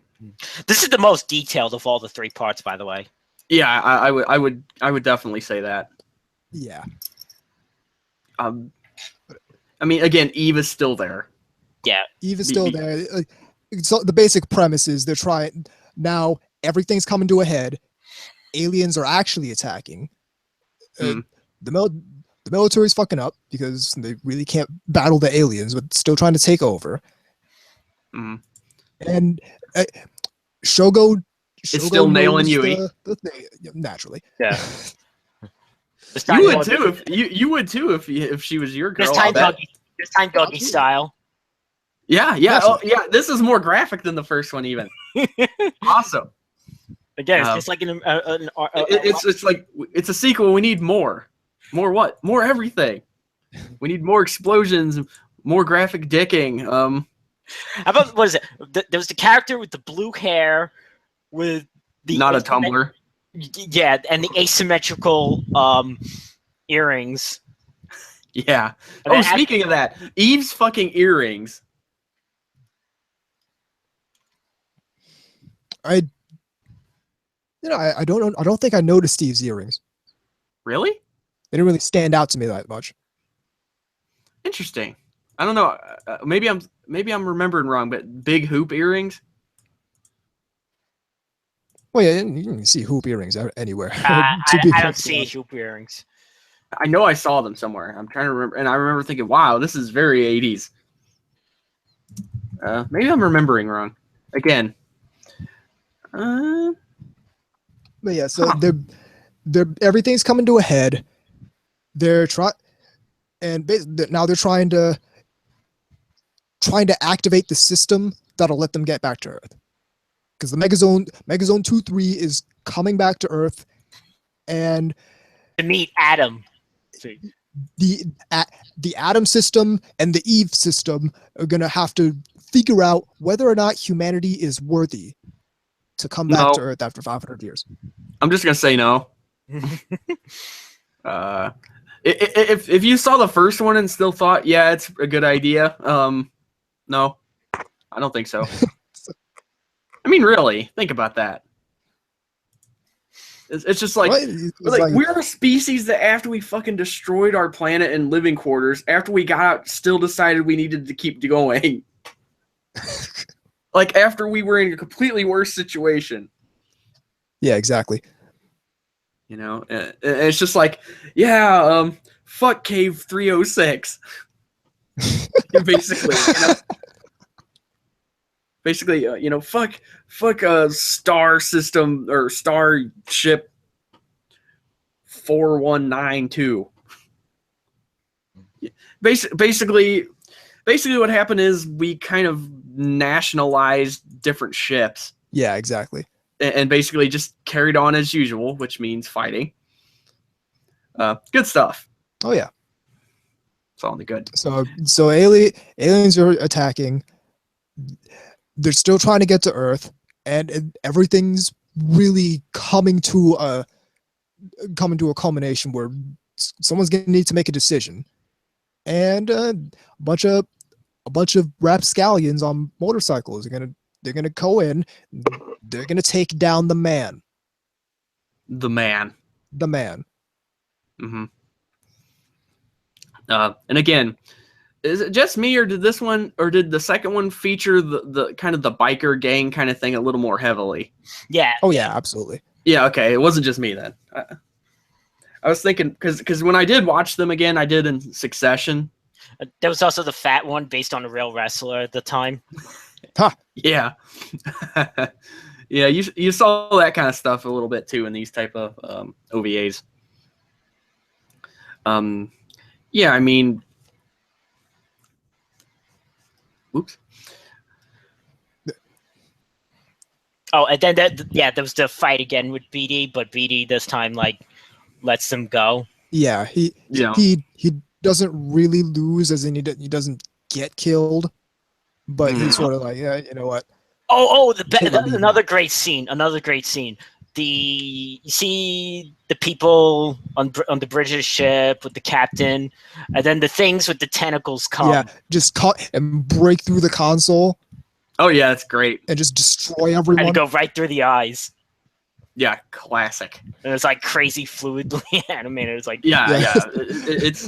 They took pains to animate these people getting absolutely killed by and it was great as they play it again. It said BD's watching, and he just has this crazy stoic face, like, and the only response you see a little sweat, not an anime sweat drop, like a realistic sweat drop, and the curl of his hair go down. Like, yep. Yeah. Well, you know what they say. I'm surprised this one wasn't more popular with the people that like really want animated as a serious, Yeah. Well. Then again, how seriously can you take it when it's based around fucking motorcycle gangs and the people that really liked Akira? Yeah, I know. Again, most of them would probably just complain that, oh no, this is too old. There needs to be this sort of thing being made now. Yeah, exactly. Which would miss the point of when it was made, of course. Yeah, they don't understand these things, that there was a particular error that... Well, first off, 80s style things are simply not in vogue anymore. Right. I mean, you're not going to see even something in this style look like this and operate at this type of on this type of level, simply for the fact that the times are not like that anymore. Oh, that would cost a fucking fortune to make today, by the way. Oh yeah, holy fuck, yeah. Probably costs like 5 times as much today to make. Although there is a part of me that always wanted like there to be like kind of an entrepreneurial sort of group over here that funds this sort of stuff. That'd be cool. We are kind of getting that in certain aspects of like the crowdfunding of anime. That's about as good as we're gonna get. I mean, well, here's the thing, and here's who remembers anything about Kick Heart? Oh God! When's the last time you heard Kick Heart mentioned?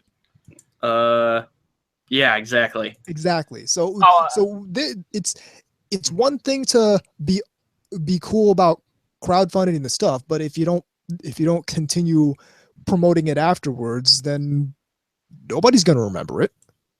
Mm. No, I was gonna say the news that I don't know if it's anime, but it's certainly anime style. But the thing about the Castlevania thing. Yeah, I've been seeing a lot about that, just like pictures and. No, they did a trailer also. I didn't see the trailer yet. I just saw like the still shots people have been posting. Mostly making weird comments about it. What have you watched it? It looks a lot like the second Vampire Hunter D. Oh, okay. It reminds me of that. I never seen the second one. I only seen the first one. I couldn't get into it. I liked the first one. Yeah. All right. Anyway, back to this. So, yeah, basically Adam eating me. Oh no, there's like basically the apocalypse. Yeah. Don't forget that. Yeah, pretty much. With the pop music. Yeah. Gotta love that. This is sort of weird to me. Is this a thing that happens? Because I remember watching Do You Remember Love? And you had Min-Mei singing and all that, but in the background, like it'll cut to people like a head rolling. A piece of the SGF-1 gets crashed into, and like people taking refuge in, like people hiding out inside parts of the SGF-1. The ceiling will collapse and people will get killed. While like a love song's playing in the back. Is that a thing that happens in 80s anime all the time? Because it's that's not even hilarious to me. It's not even just 80s anime. Gundam Seed had shit like that too. like when it's a Japanese thing. Yeah, I think it is. It just seems so inappropriate. It's got like this kind of music while the fucking world's ending. Happy pop music and like innocent civilians are getting killed needlessly. Gotta sell those concert tickets. Hey, yeah, I'm down with it. Gotta sell those CDs. The one guy that buys 2,000 of the same CD. No. This is 85. It's more likely they were buying a cassette. Yeah. Oh yeah. Okay. Yeah. So it's the guy buying 500 of the same. Yes. Same cassette. So basically, the world ends, quote unquote. Yeah. But because of Eve, Eve decided to save a select number of people. Noah's Ark syndrome. Basically, and so Shogo and his buddies get dropped down onto the new Earth 500 years later in the capsule, and it basically ends there. Right, and moves into part 3, which is split into 2. Called Part 3, which is split into 2 parts. Came out in '89. Yeah, so there's definitely some both time and a lot of things change between the two. Yeah. First, I was gonna say, first off, nowhere as good looking as part 2. Yeah, I would have to wonder if the funds definitely dried up by this point. Well, see, here's my thing. It didn't look as good, like quality wise, certainly less than part 2, but I liked the aesthetic infinitely more than part 2. Oh, really? Yeah, I know what you mean. You look great. Because it's the sort of thing that I can watch and it's like, okay, I'm enjoying this, as opposed to part 2, where again it took me half the runtime. It felt more jarring to you. Yeah, for me to be okay with these character designs. Fair enough. Especially after part 1. It's like, yeah, which whoa, of course. what happened here? Yeah, I don't know. Like I said, some characters simply went through. Like, they went through some changes, and some other ones look like, what in the fuck happened to you? Yeah, it's like they're all rode their motorcycles through the makeup factory. Like crashed into the one wall, crashed into a bunch of equipment, and then crashed through the other wall, and that's what happened. Whereas the first 2 were each pretty much film length in and of themselves. These are 50 minutes or so a pop. Yeah. Yeah. So the premise of part 3 takes place several centuries after Megazone 2-3 part 2. Yeah, but where like humans are living on Earth in the city Eden. It in and of itself should immediately be sort of jarring, because it's like, whoa, what the, Yeah, so humans are living in the city Eden on Earth. It's basically the one city on Earth. Yep. And it's controlled by a massive computer system. And some shit's about to go down. And gotta love the fact that there's net police. The cyber police are real in this one. Yeah. What's his face be proud? I can't, what the fuck was that guy's name? I know who you're talking about. This is the you done goofed guy, but I know. But here, all right. Backtrace the guy. Immediately, Megazone 2-3 part 1. I don't know this, but with cyber game hard on. Oh, yes. That had to at some point in that has to at some point have inspired Virtual On. Right. Has to. Because it's the same thing. It's like, okay, we're going to deploy this arcade game and kind of sort of use it to find candidates for this shit. And that, like, we're going to, this arcade game is just going to keep coming back as an element of this story. Right. And I'm sure that was one of those elements where you had your fingers kind of clicking and. I'm telling you, it's like, we need to make cyber game hard on right now. That name. It's not a hentai, folks. Even though it could be with a name like that. In the dub, it was like, I'm coming up from the rear. Cyrus, what are you playing? Hard on? Whoa, calm down. Just the game, man. So loud. I believe mechanical designer. It's the same. Yeah, was Same it? Okay. Designer, yep. I thought so. And all right. I'd have to look at my list here. By the way, the character designer is I forget his name. Kazu, the guy that from like Double Zeta. Oh, Kitazume. That's it. Yep. Yeah. He also did Char's counterattack. Yeah, Char's counterattack. You're a Doji. Yeah. Speaking of tentacles, one thing, slight tangent. One thing I've always thought was interesting about that is in the original one, there really is only one scene or two with that. For being a tentacle anime, people make a big deal out of that. Oh, right. You know what I mean? It's only really the one or two scenes with that. I mean, in the further ones, of course, it's all over the place, but Oh, of course. It's kind of like it's almost like a memetic thing where you see this one thing, but because it's just like, whoa, what the fuck? Yeah, because that one thing leaves such an impact, it becomes like the whole of the thing that where the franchise then embraces that, and then oh well, yeah, exactly. Comes like the whole, you know. Mm-hmm. The thing. Okay, so let's kind of try to get back to the zone. Yeah. So Zone. Part 3 is it's a pretty big departure from the previous two. The only recurring character is Eve. Well, also Shogo later on. In a kind of abstract way. Old man. So the more focused on, less focused on the government's controlling like the entire environment around you, and more on information. Mm-hmm. You see a lot of computer systems, a lot of networks, a lot of information control.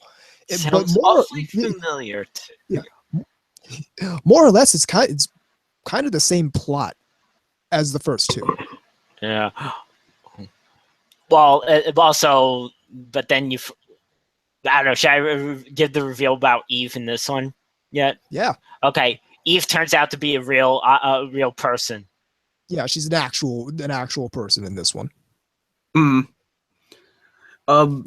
One thing I want to say about the third one that kind of deviated from the first two, at least in my opinion, was that it felt a lot more forced. Yeah. What I mean by that, I mean even the plot itself. Yeah. Felt more like, okay, we need to kind of work this to make another one. Yeah, well, here's the thing. Because I've seen these other things.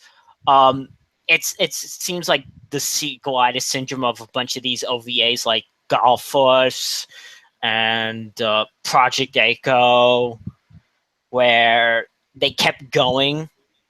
Even though it kind of had passed its expiration date. Yeah, where the original entry or the first couple of originals were the best one, but then as it kept going on, it felt like they were kind of scrambling more with kind of direction with it.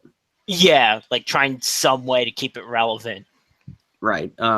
And again, I think it's not horrible or anything. I mean, if you think it's horrible, you haven't seen enough horrible shit. It's not that it's horrible. It's just I completely always forget most of it. Yeah, it doesn't have nearly the memorable factor.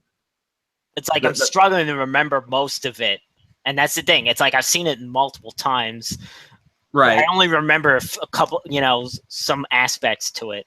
It's not like the big thing here isn't so much like the Bite Gang things as it's hacking. Yeah. Net hacking. which I mean, by 89, I guess that would probably be more of a believable thing, I suppose.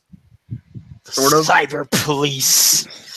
Although saying that now sounds utterly ridiculous thanks to that meme. I mean, unless you live in Europe, maybe. Well, yeah. But it's like I kind of get it, but I really, when I watched Megazone 2-3 Part 3, I really thought it was pretty reasonable. Oh no, I'm like I said, I'm not saying it's bad. Well, but I think it kind of fits. I think it's kind of fitting that we get this sort of closure to that entire storyline. Okay, fair enough. Like, I feel like it's like Megazone 2-3 Part 2. They dump them on Earth, and then what? Right. It's like, so okay, we've rebuilt society, but to keep it in a way that we don't do this again, we have this iron grip control on the one city of Earth, and we're going back to we have to go back to this computer system to determine whether or not we're actually worthy of staying on Earth. I think that's pretty reasonable, storyline wise, at least. Yeah, I mean, like I said, I'm not knocking it for, like, I'm not trying to say it was awful or you shouldn't look at it. No, it's not that. It's not that that's awful. It's just like I said, you watch it and you don't retain much of it in your mind compared to the other two. The most thing I remember, the thing that strikes me the most out of this one is what little of the mecha combat there was. Yeah, it's just it wasn't as much focused on that. Also in the hacking theme. There's not nearly as much as the boozing kind of thing going on. There's a lot less of the like sort of everyday life sort of elements that there was in part one. Less kind of teenage angst sort of stuff going on. They'd kind of moved past that, I guess. So it does make you wonder where they would go if they made another one. Like where? Yeah, because I mean, I can see the reasonableness between part one and part two. I don't know part two and part three. I don't know what they're going to do after part three. I mean, they would almost have to have like either whatever they do. I just don't want them to do a reboot. Yeah. I think they showed the character designs and such. You'll have to give me a look at that. But I think what they're going for is it was in the thing that you posted the last time. Right. What I think they're gonna do, like I said, it's not gonna be. It's gonna be a soft reboot. Basically, it's gonna be another. It's the other another ship, and it's probably gonna. One of the other space. See, Charmander K in the IRC. The new Megazone apparently takes place on a different Megazone. Yeah. Okay. Well, that's acceptable, I suppose. I think you could actually have more interesting things to do with that. Yeah. By the way, I actually know why they came up with the name Megazone 2-3. Because something like during World War II, Japan was brought up like in different wards. And Tokyo was called Zone 2-3. Okay, that makes sense. So basically Mega Tokyo, but that's why they went with but that. It's really a spaceship. Well, what's interesting about that is that happened in a lot of Japanese media, if you think about it. Yeah. If you've ever played Ninja Gaiden 3, the original for the NES, Ancient Ship of Doom, it turns out that the ruins are actually a spaceship, sort of thing, which makes zero fucking sense, but it's been there for thousands of years, and now we just noticed that kind of thing, and it takes place between 1 and 2, supposedly. It's the only way it makes any sense. What little it does. Well, it's like I was saying, when you look at the storyline between Megazone 2-3, I can name, like, there's a whole bunch of different works, all Japanese and all in sci-fi, that follow basically the same premise of the environment you live in really is controlled by this massive either some kind of Phantasy Star 2 or supercomputer. Phantasy Star 2. The one that came to mind immediately when I was watching Megazone 2-3 was Armored Core 3, where everyone lives in this giant underground city and it's controlled by this one massive supercomputer, and everything's starting to go haywire with the supercomputer, and things are coming to a head right now. In Phantasy Star 2, that would be Mother Brain. Yeah. Basically controls all of your agriculture and all that crap. And basically stuff starts getting weird with monsters, and again, you'd have to play it. I'm not going to tell you the whole story. It's a cool game. It's pretty old too. I think it's from 89 or something like that. But again, that just goes to show that this is a very common kind of trope. Yeah. And a lot of Japanese kind of sci-fi stuff. And I think it's probably based upon sort of a Big Brother kind of thing gone awry. Probably. like an automaton version of that. Yeah, like Rather than people being Big Brother, it's actually just technology, and it's in all its logic and whatnot misses kind of a point somewhere. Because like the whole theme is like resist the control that's determining your whole environment. Because like better Which you also got to believe better to be free than in a curated environment. Which you got to believe that was kind of also a commentary on communism. Oh yeah, probably. Wouldn't surprise me at all. I'm trying to find the one from a few days ago because it was better. It was more recent art. So, but to be fair, on the flip side, there was definitely some jabs at capitalism too. I mean, because most of the time, a lot of these big corporations are militarized, greedy fucks. But that's the Armored Core. All governments have been supplanted by huge corporations. Well, that's another thing. Like in a lot of '80s OVAs and such and movies, they like it was like the villains were like the corporate.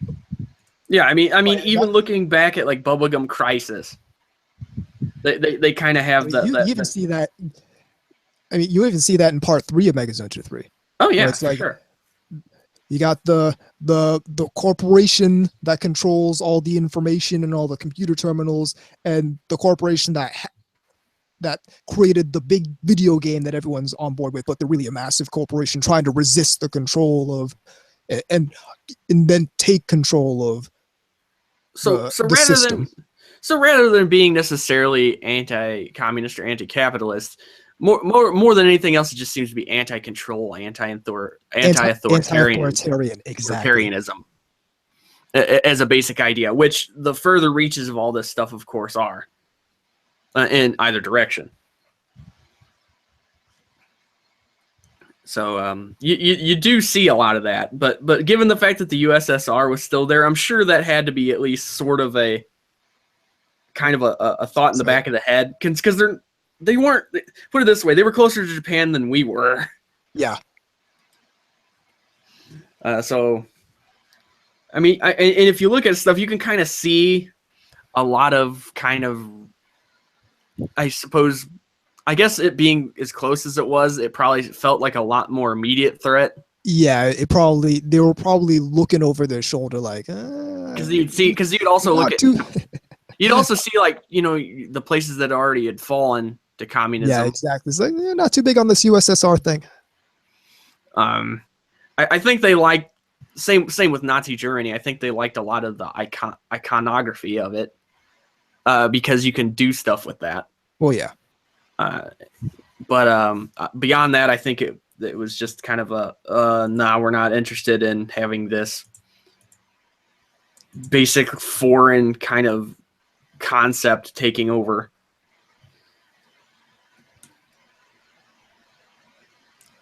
So, Megazone 2-3, I certainly enjoyed it. Yeah, I mean, well, I have it. Overall, absolutely. Yep. So, I mean, there's that. Yeah, it's way fun. It's certainly got its problems. The first one's a classic, but I'm actually a big fan of Part 2 as well. Yeah, the first one will always be probably my favorite, just simply because I like the character designs the most. And I also just enjoy kind of the spirit of it, I guess. It has a certain element to it it's kind of hard for me to put in words. Again, it definitely is reflective of the zeitgeist. Yeah. You're never going to see that again. Not like that. Here it is. Okay, I found it in the chat. I'm going to put it in the chat. That's what I saw the other day. New Megazone to the crowdfunding promo video reaches goal. Okay, cool. Ooh, some design. Cutie. Okay, I'm a fan of these designs. I'm liking it so far. Am I the only person who thinks Monica, if she was more grown up there? Ha! Yeah. Yeah, it kind of works, actually. Yeah. I like the design for this character called Marigold. If you scroll down. Okay. Oh, wow. Yeah. That's kind of old school looking. Yeah. You know what that reminds me of? It almost reminds me of how, if you look at the new Space Battleship Yamato. Right. And kind of how they were able to kind of capture sort of an older kind of look without really looking that way. Update those 70s designs. Yeah, exactly. There you go. That's the right word, an update. But without compromising the design itself. Right, exactly. Yeah. Which is actually a lot harder to do, I think. And again, if you look at that last one of the last pictures, I swear that does fucking look like Monica sitting there. With the bow tie and everything. Yep. These sketches and whatnot. So I'm okay. I'm interested, you know. So these are basically something you definitely should check out when you've got the time. Oh, absolutely. There's only 4 of them, so it's not going to. I like how I like how BD is supposed to be pronounced Brad in the new series. I'm not okay with that. What do you guys think? It's like if you look at the Virtual-On expanded material, you see characters' names spelled L''LN. It's like, how the fuck do you pronounce that? Or M''MY. Is it supposed to be like Lillian? It's supposed to be Lillian, but it's spelled L''LN. But Megazone has that in like the third one. It's like, is it Garland E equals X, or no? It's just pronounced EX. EX equal thing in the middle. But I mean, that kind of makes more sense than L''LN. Yeah. I'm at a loss because I'm still trying to wrap my brain around BD being pronounced as Brad. Brad. It's just like we're missing a consonant. Brad. Yeah, it's just like what did this turn into? Fucking like, you know, Saved by the Bell or something. Brad. Apologies to anybody who listens to our show. This name is Brad. But I think you know what I mean. That just seems kind of strange. Yeah. Well, yeah. Okay. See, Charmander K has a point. LPL Puru. Like, how do you spell that and how do you pronounce that? No one actually knows. Right. Oh wait. He's also supposed to be a different character, but he looks exactly like Part 1. As opposed to the metrosexual in number 2.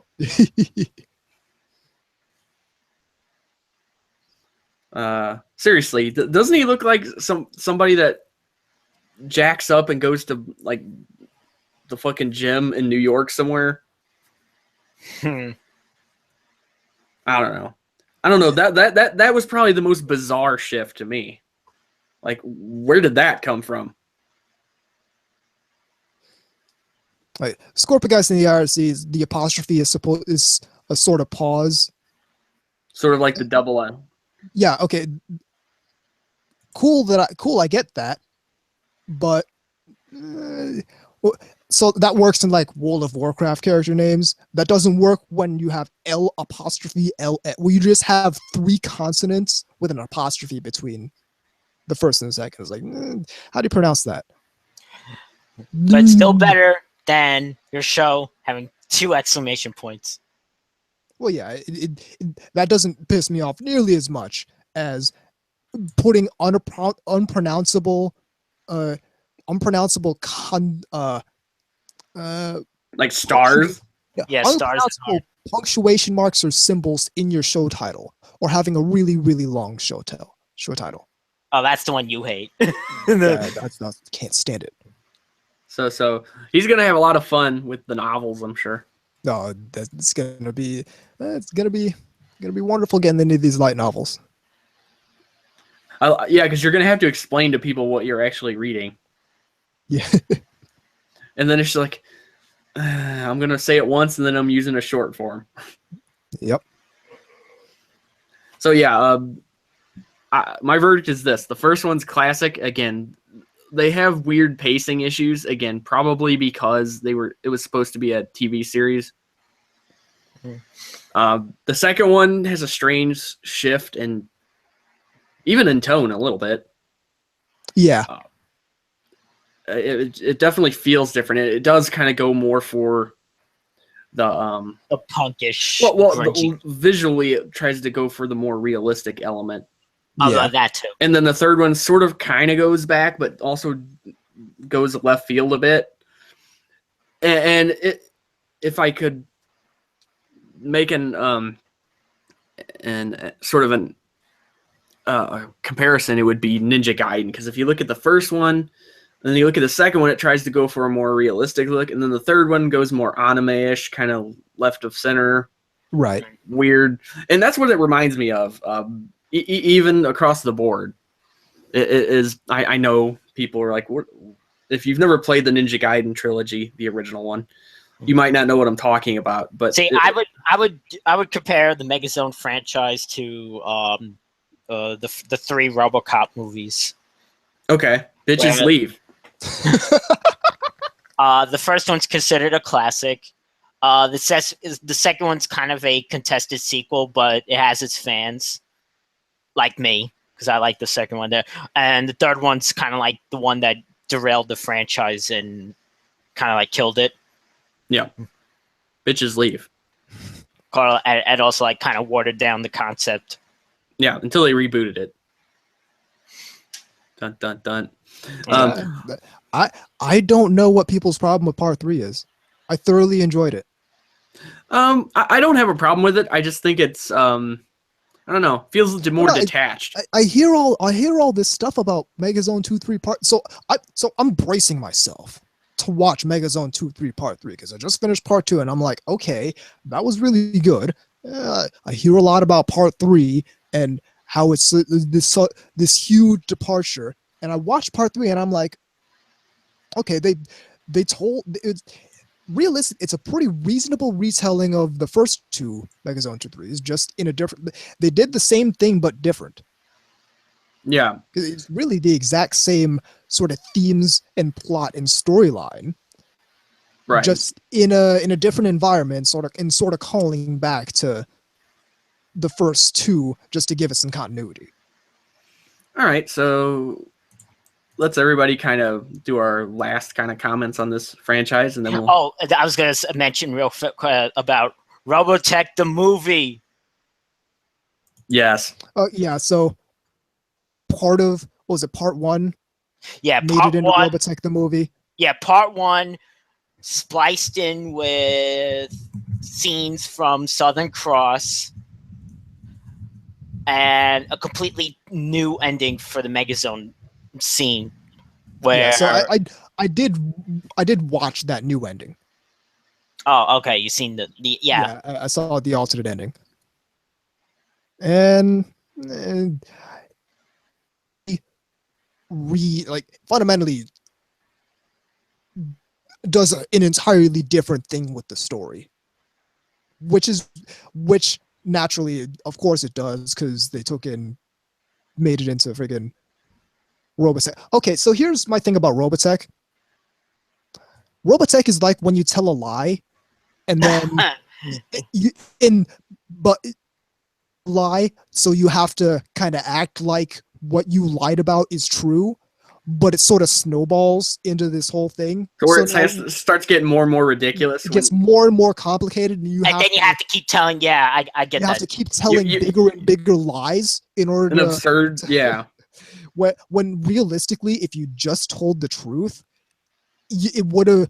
things would have been bad for a little bit, but everything would have turned out a lot better. Here's another kind of like that, where it's like okay. Macross, but since we can't really do actual Macross, let's throw all this other stuff and call it something new. When realistically, we just took 3 anime and stitched them together like a quilt. And so it created this entire franchise. Like somehow Robotech's still going on now. Somehow. So now, we're gonna make it's 1986. We're gonna make the movie. We have all because we started our franchise with no original content. People are already used to that for Robotech. So now we have to take more content we didn't make and throw that together into this Robotech movie we're lying to everyone about. Well, here's the other aspect. The reason why they added in Southern Cross, like mostly the action scenes, is because something like I heard like too many scenes with girls in it. Ouch. Something like that. So, Which is hilarious when you think when you think like, okay, Robotech is like Carl Masek's super secret plan to actually just get Macross over here. Well, he wanted to just have Macross, but there was the 65 episode thing at that time. I get that. What I'm saying is, maybe you shouldn't have done that. Robotech shouldn't exist. Shouldn't have been made. Because number one, if we'd waited on Macross to bring it over, we could have just brought over Macross, and then Harmony Gold probably wouldn't exist, and we probably wouldn't have more Macross over here. Oh, I like this. Because you know we would have eventually gotten regular Macross over here, especially with the current anime paradigms, where we're getting all like stuff like people are reasonably expecting stuff like Heavy Metal L Game and Dunbine over here. Like people actually reasonably expect that, and you can be reasonable about saying, hey, if that's on the horizon, that wouldn't surprise me. You know we would have gotten Macross eventually. So if all I'm saying is, if Robotech was never made, we would have actually gotten Macross in its original form, and we would have. No, there was a release of Macross. I didn't finish. We got Plus, so I'm happy for that. We would have gotten Zero. We would have gotten Frontier. We'd get Delta. Oh yeah, you mean all the stuff after? Yeah. Am I right or am I right? No, I understand. So I'm saying Robotech shouldn't have been made. You heard it here first. Robotech shouldn't have been made at all. Okay. So final verdict: Megazone 2-3. It's well worth seeing, not only because it's fun, but historically it's actually got a reasonably high cool factor because it was one of the earlier OVAs. Pretty much the same. It still holds up. Oh, and it's way fun. The music is wonderfully campy at times. Oh yeah, I like the music. I like the design work, both the character and mecha design. Plus, you get to see people outright doing it, and it's not even like fan servicey, really. It's not. I mean, it's not like fan servicey in that capacity. They're just outright fucking. Yeah. Is it hentai? Is this hentai? No. No. It wasn't even the sex scene I was showing. It was the part with the girls and they were walking around. You were showing it to stupid people. That's the case. Yeah. Stupid people watching anime. Gee. What else is new? Final verdicts, definitely worth seeing, and also, just my perspective, ignore everything you hear about Part 3. So he's basically telling us to shut up. I'm not telling you to shut up. All I'm saying is, I hear a lot of people talking shit about Part 3, so I went into it bracing myself, and I'm like, it wasn't really that bad. It was pretty reasonable. Who are the other people? I don't know. I don't know who. All I know is every time I hear about the 3 parts of Megazone 2-3, I hear Part 3 getting relatively shit talked compared to the other 2. And I watched it, and I'm like, yeah, that was perfectly fine. I don't know what they're talking about. Maybe it's because especially Part 1 is so good that the averageness of Part 3 kind of makes it more. Well, truth be told, Part 1's certainly the best, but quite honestly, Part 3 is my second favorite. So part of it's the art style shift in Part 2. Again, it took me half the runtime to get used to it. But another part of it, Part 3 is it's self-contained. It sort of calls back to Megazone 2-3. I feel like because it has to, you could have really made Megazone 2-3 Part 3 into its own thing, and it will be fine. But I just felt it was perfectly reasonable. C. Charmander K, you're in the minority here. I literally, I legitimately don't understand what people's problem with part 3 is. Don't get it. I don't know. Listen to the Anime World Order, maybe for the review of part 3. Well, here's considering how many problems I have with, considering how often I disagree with their perspective, I'm probably not gonna gain any real perspective on that via listening. But I was like, all I'm saying is go into part 3 without listening to what other people say on it. Just watch it and make your own judgment, because I feel like, and here's another, I feel like a lot of that is bandwagoning. I feel like a lot of that parroting opinion. Yeah, there's no way that again, just me, there's no way I could have seen that, I could have watched that and been like, said sort of unreasonable things about part 3, had I not, like, if I wasn't just parroting other people, because I fundamentally don't understand what's wrong with part 3. All right, I think that'll probably wrap it on up. Yes, indeed. That's the second segment. Keep it right here on NTR Radio.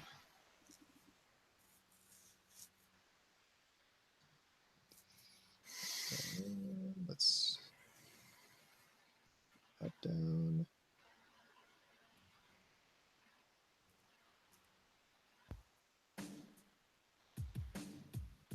Okay, a couple things here. Yo. We're on break. One, I was thinking of when she's hosting that when we were talking about the hoop earrings. Yeah. I was thinking about when she's hosting that like TV show thing. That's it. Yeah, where they call in with the motorcycle. Yeah. That's what I was thinking of. Like, holy shit. Okay, but besides that, I've got a great outro. At least I think it's a great outro. You know how the bit at the end, and this is NTR Radio. Yep. Yeah, I've got a good one. If you don't. Good, because I don't have one. Oh, I've got a great one.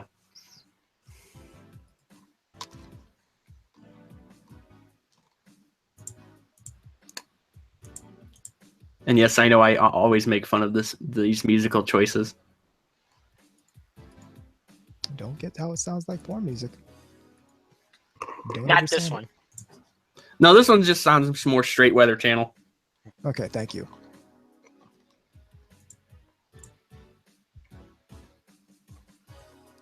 Partly cloudy. Now you're local on the 8s. Forecast for tonight, or no, they would say for either probably for this evening, wouldn't they? Forecast for this evening, dark. Peanut butter pretzels. Continued darkness throughout the evening. Just scattered. Yeah, I fucked that up. It's a Carlin bit.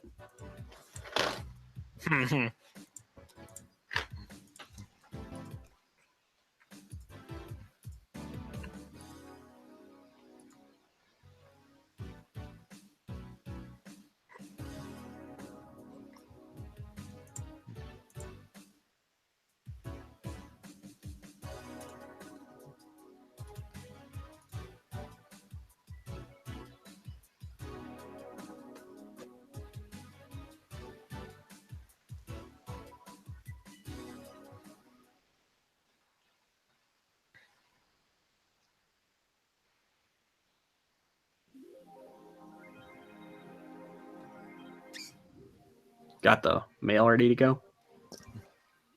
We have mail, but it's nothing I'm going to read on the show. Oh, what is it? Hate mail? It's not even hate mail. At least not directed toward us. Okay. I was going to say, that actually might be fun. No, I'd have no problem reading fucking people trying to shit on us, but... What is it? There's I'll tell you about it after we finish recording. Okay. Some shit I have no interest in reading on this show. Oh, probably something about real life that... Examination of Christian. It's awful silent after I said that.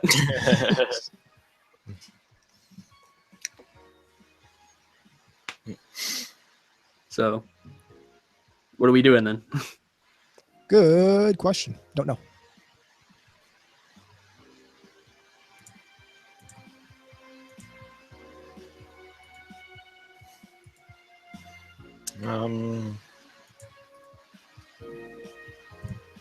Maybe we could talk about why people they complain, but then they don't try to search out for things.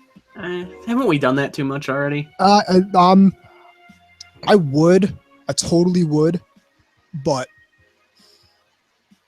nah. Nah. Here's the thing. How I got really pissed last episode. Yeah. I actually had a sore throat and a headache by the time we were finished. Like that was pretty significant. Not sure if I want to do that 2 times in a row. And I know that's going to get me some level of angry.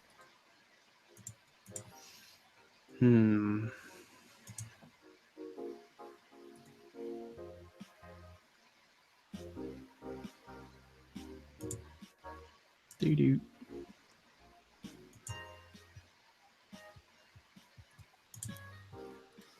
Let's see.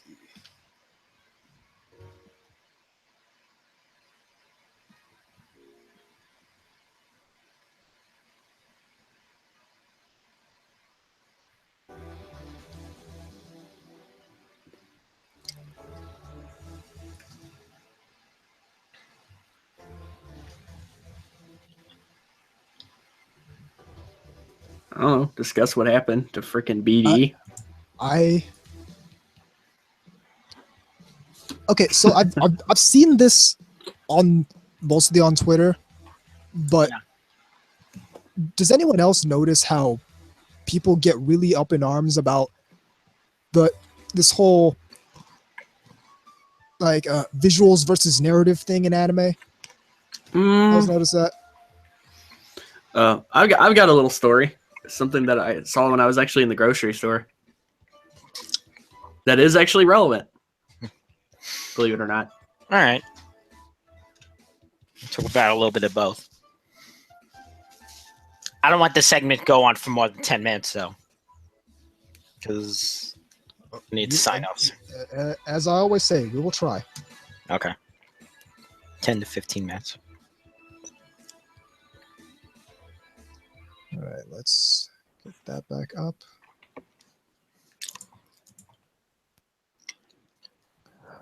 Ready in 3, 2, 1.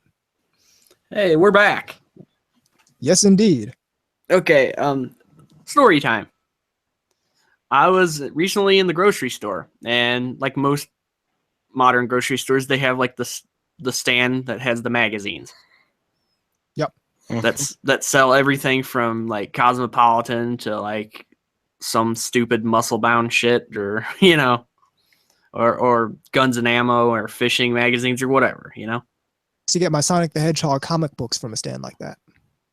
Okay. Well, I happened to see the most recent issue of Otaku USA. Oh.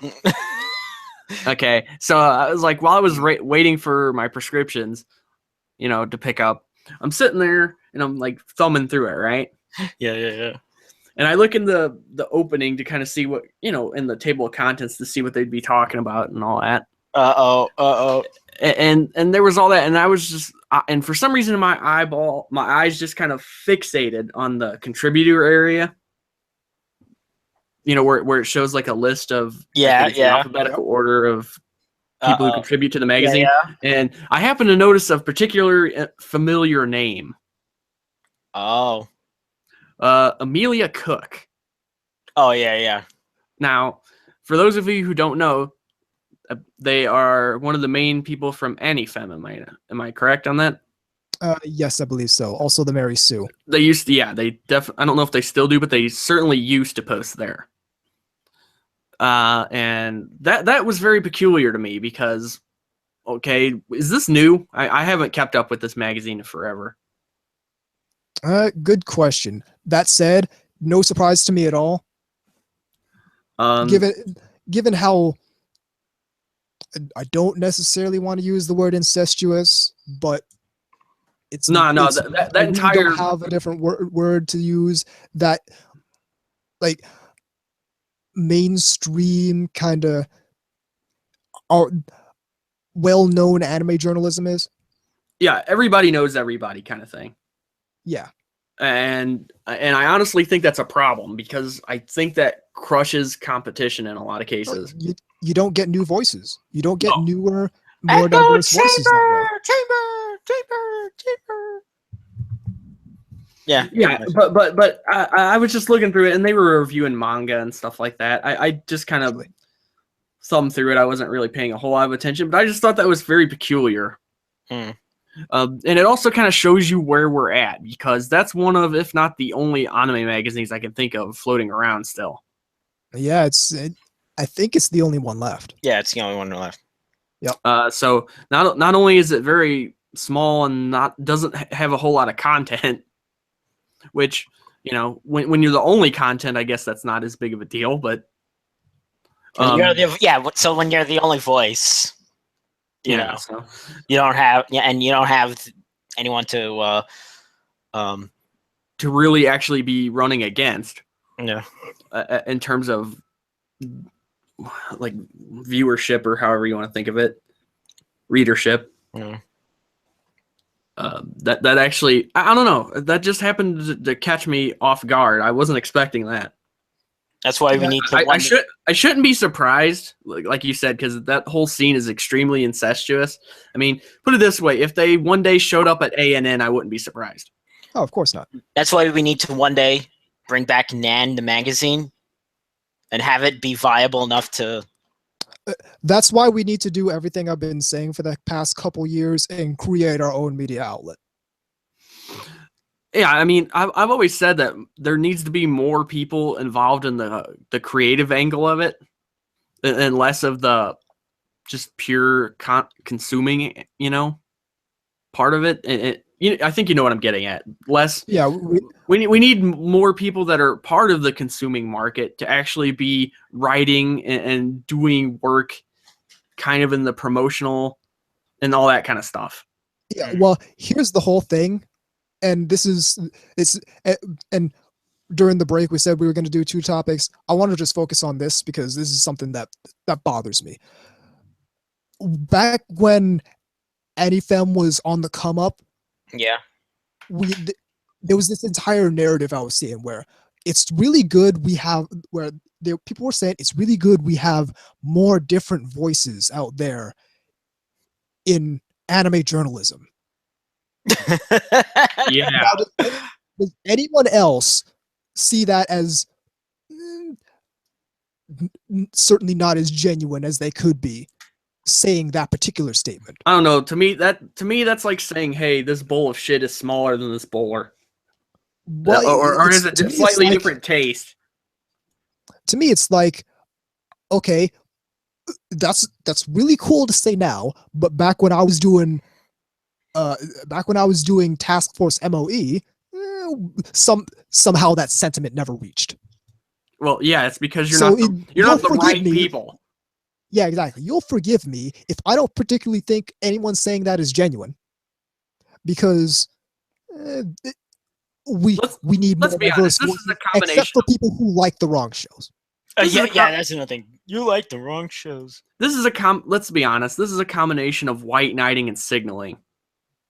Oh yeah, absolutely. You know it is. Oh, it's so good. We have more diverse voices what it comes back down to is this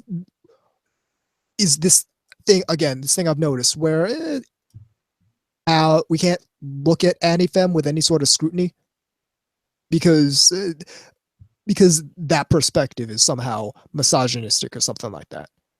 Oh yeah, they're playing the basic card where you can't criticize what I'm doing because XYZ, and XYZ puts me in a special protected zone or some shit. So yeah, exactly. It's because of something I was born with that I can't change, you can't change, that you can't take away from me. I'm better than you. That's the perspective. I don't know. I've always thought it was just all really. The whole thing is insidious to me because think about when they popped up. They showed up at a very particular time. Like when Crunchyroll and all them were kind of spearheading their basic partnership with Funimation. I fail to see this as being coincidental. I don't want to call the scene incestuous, but that's the way it looks. And like you said, something looking that way is often as bad, if not worse. It's bad to have a conflict of interest. It's just as bad to appear to have a conflict of interest. Because outside it looks the same. Well, sure. And the comments and things that we're hearing about it doesn't do any favors to the idea that there's very much an agenda here. Oh, certainly. And truth be told, I don't have a problem with anti-fem existing. I have a problem with the narrative that now anime can be good. Well, it's not even that. It's now we can talk about having more diverse opinions and more diverse perspectives in writing about anime. Convenient, no? And realistically, we can only talk about that when we're talking about stuff like anti-fem. Oh yeah. Or stuff like we're talking about the Yuri on Ice thing. We can't talk about that when it's stuff otaku. Like, no, because Drawing Girl in the IRC. Ironically, the voice of the otaku is the least heard in the anime fan community. Nothing is above criticism, except for Apate. That changed the world.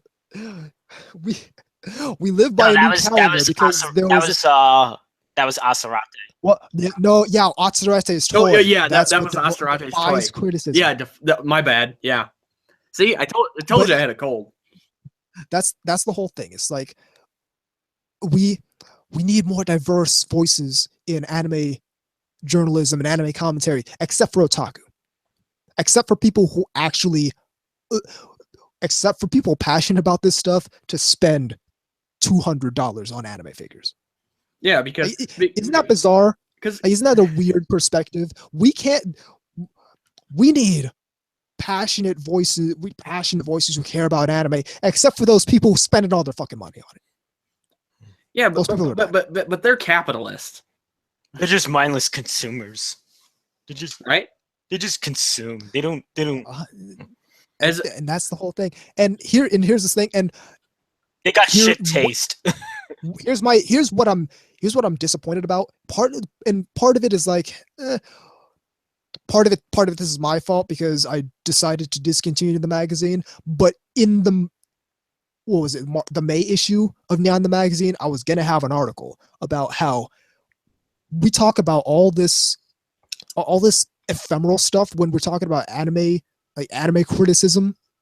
And we're criticizing this from a feminist perspective, or we're looking at Sakuga and all this animation stuff, but nobody ever talks about what sells.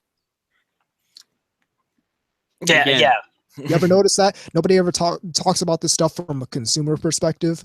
Well, no, that's because a lot of these people are artsy fartsy kind of people that seem to think somewhere somehow that being artsy fartsy is going to help push this stuff forward, but it actually is not. Most of the time, and as someone that went to art school, I can actually attest to what we're talking about. The artsy fartsy thing, think about this. Even the big people who we think of now as like the masters, and painters and sculptors and all that stuff, most of their popularity occurred after they were already dead. Yep. So what the things they're talking about might indeed be better for the long view, but in the here and now while we're alive, I don't see the way they look at things as very useful from a business perspective. I don't understand that perspective, and maybe that's because I'm a business person. But I don't. I'm not, and I understand it. Well, yeah, I don't get what's so bad. Why we can't look at this thing as from a perspective of how can we get people to buy $200 anime figures of this property? Because give them a nice butt. It's sexist. Hey, why not? Because that's sexist and misogynistic, and It's like, we can't. That was disturbing, dude. Okay, we can't talk about what appeals to anime fans. Like, isn't that weird? Isn't that bizarre? In the anime fandom, we can't talk about what just viscerally appeals to people. They just want, because it's like these are discussions that I'd like to have. Yeah. I don't give a fuck about this. Oh, does narrative matter, or does animation or visuals matter more? I don't care about that. What I want to talk about is why did the Girls in Panzer movie top the box office for as long as it did? Why did Clannad sell that much? It's like, give me a second. I'm looking this up because I want to know. I want to quote this figure because this is bizarre to me that we're not even talking about this.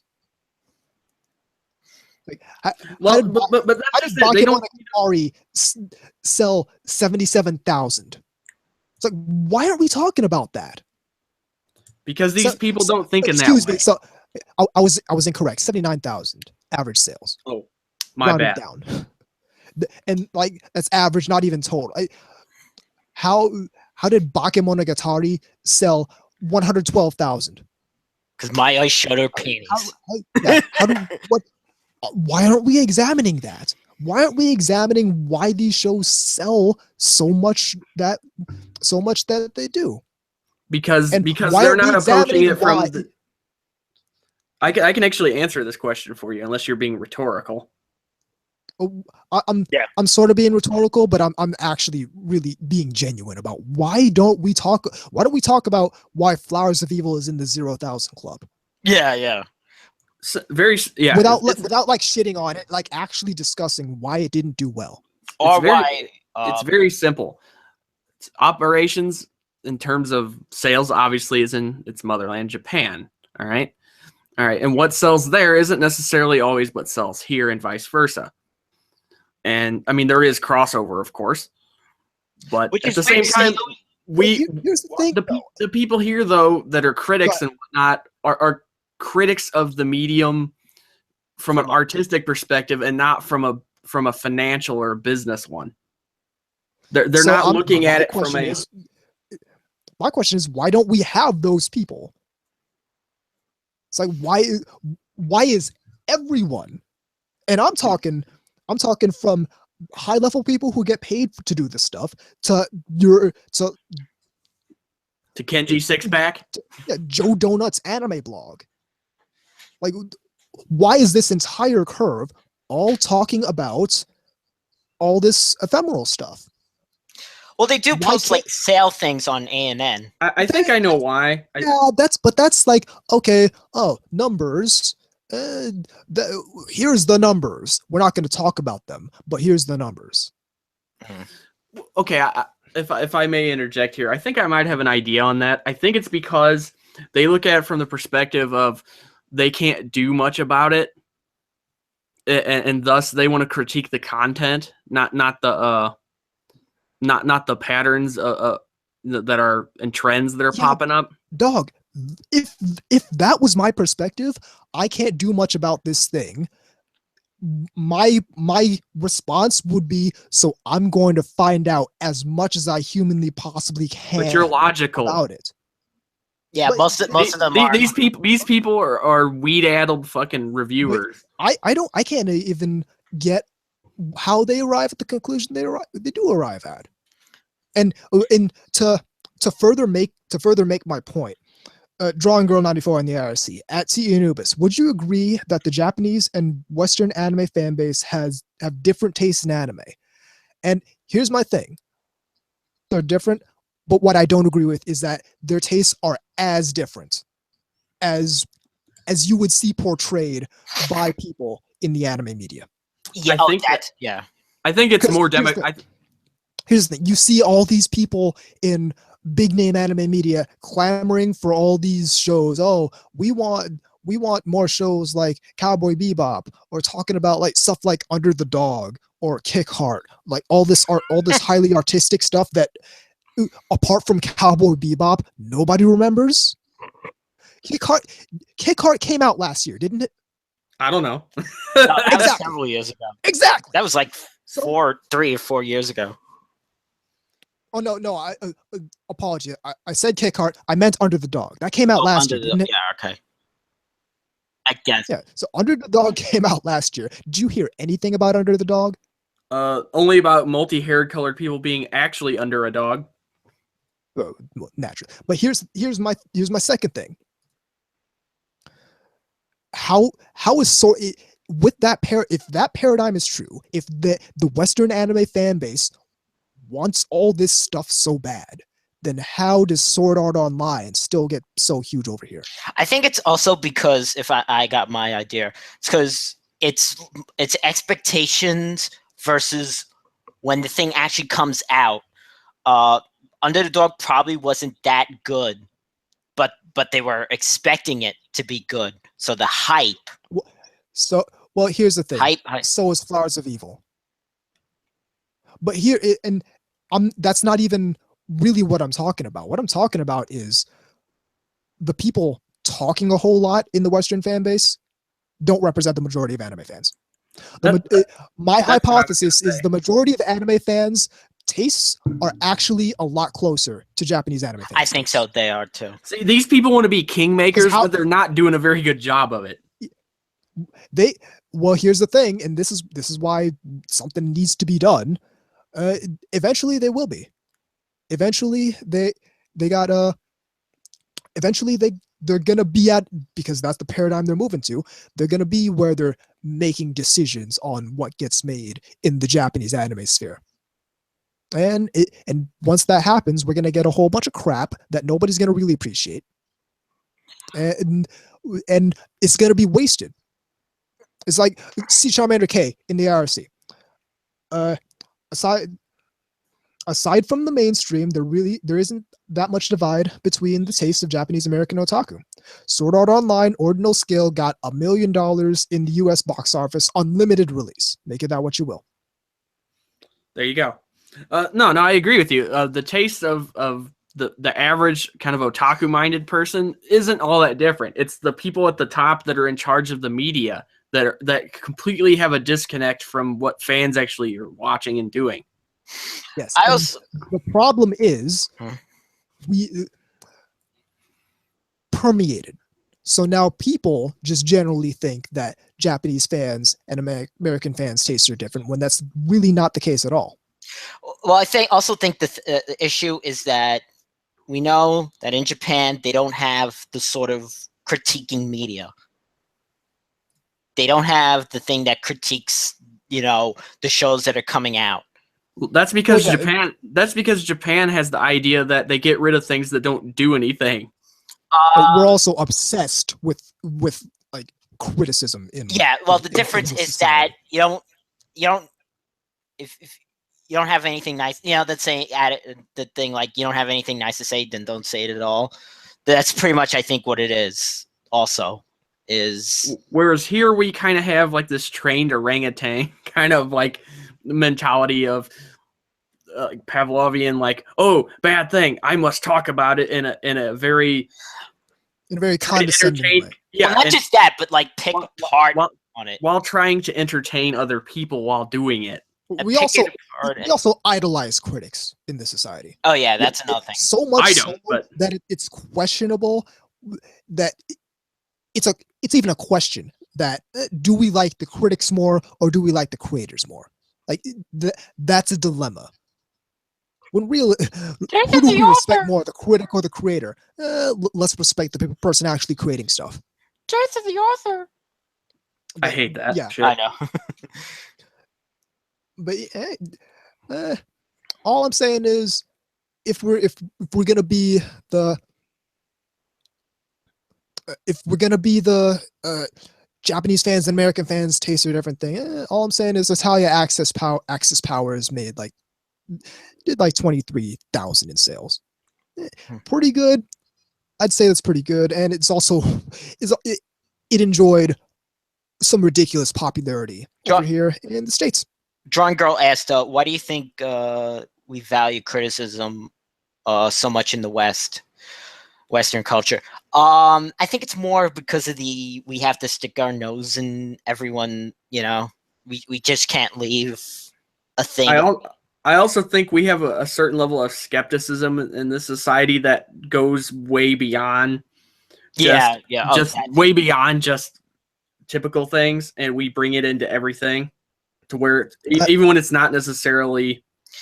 It's because it's skepticism, and it's the reason why people become cynical is they don't want to be fooled. This is notion of we don't want to get into something and then be fooled by its exist. You know what I mean?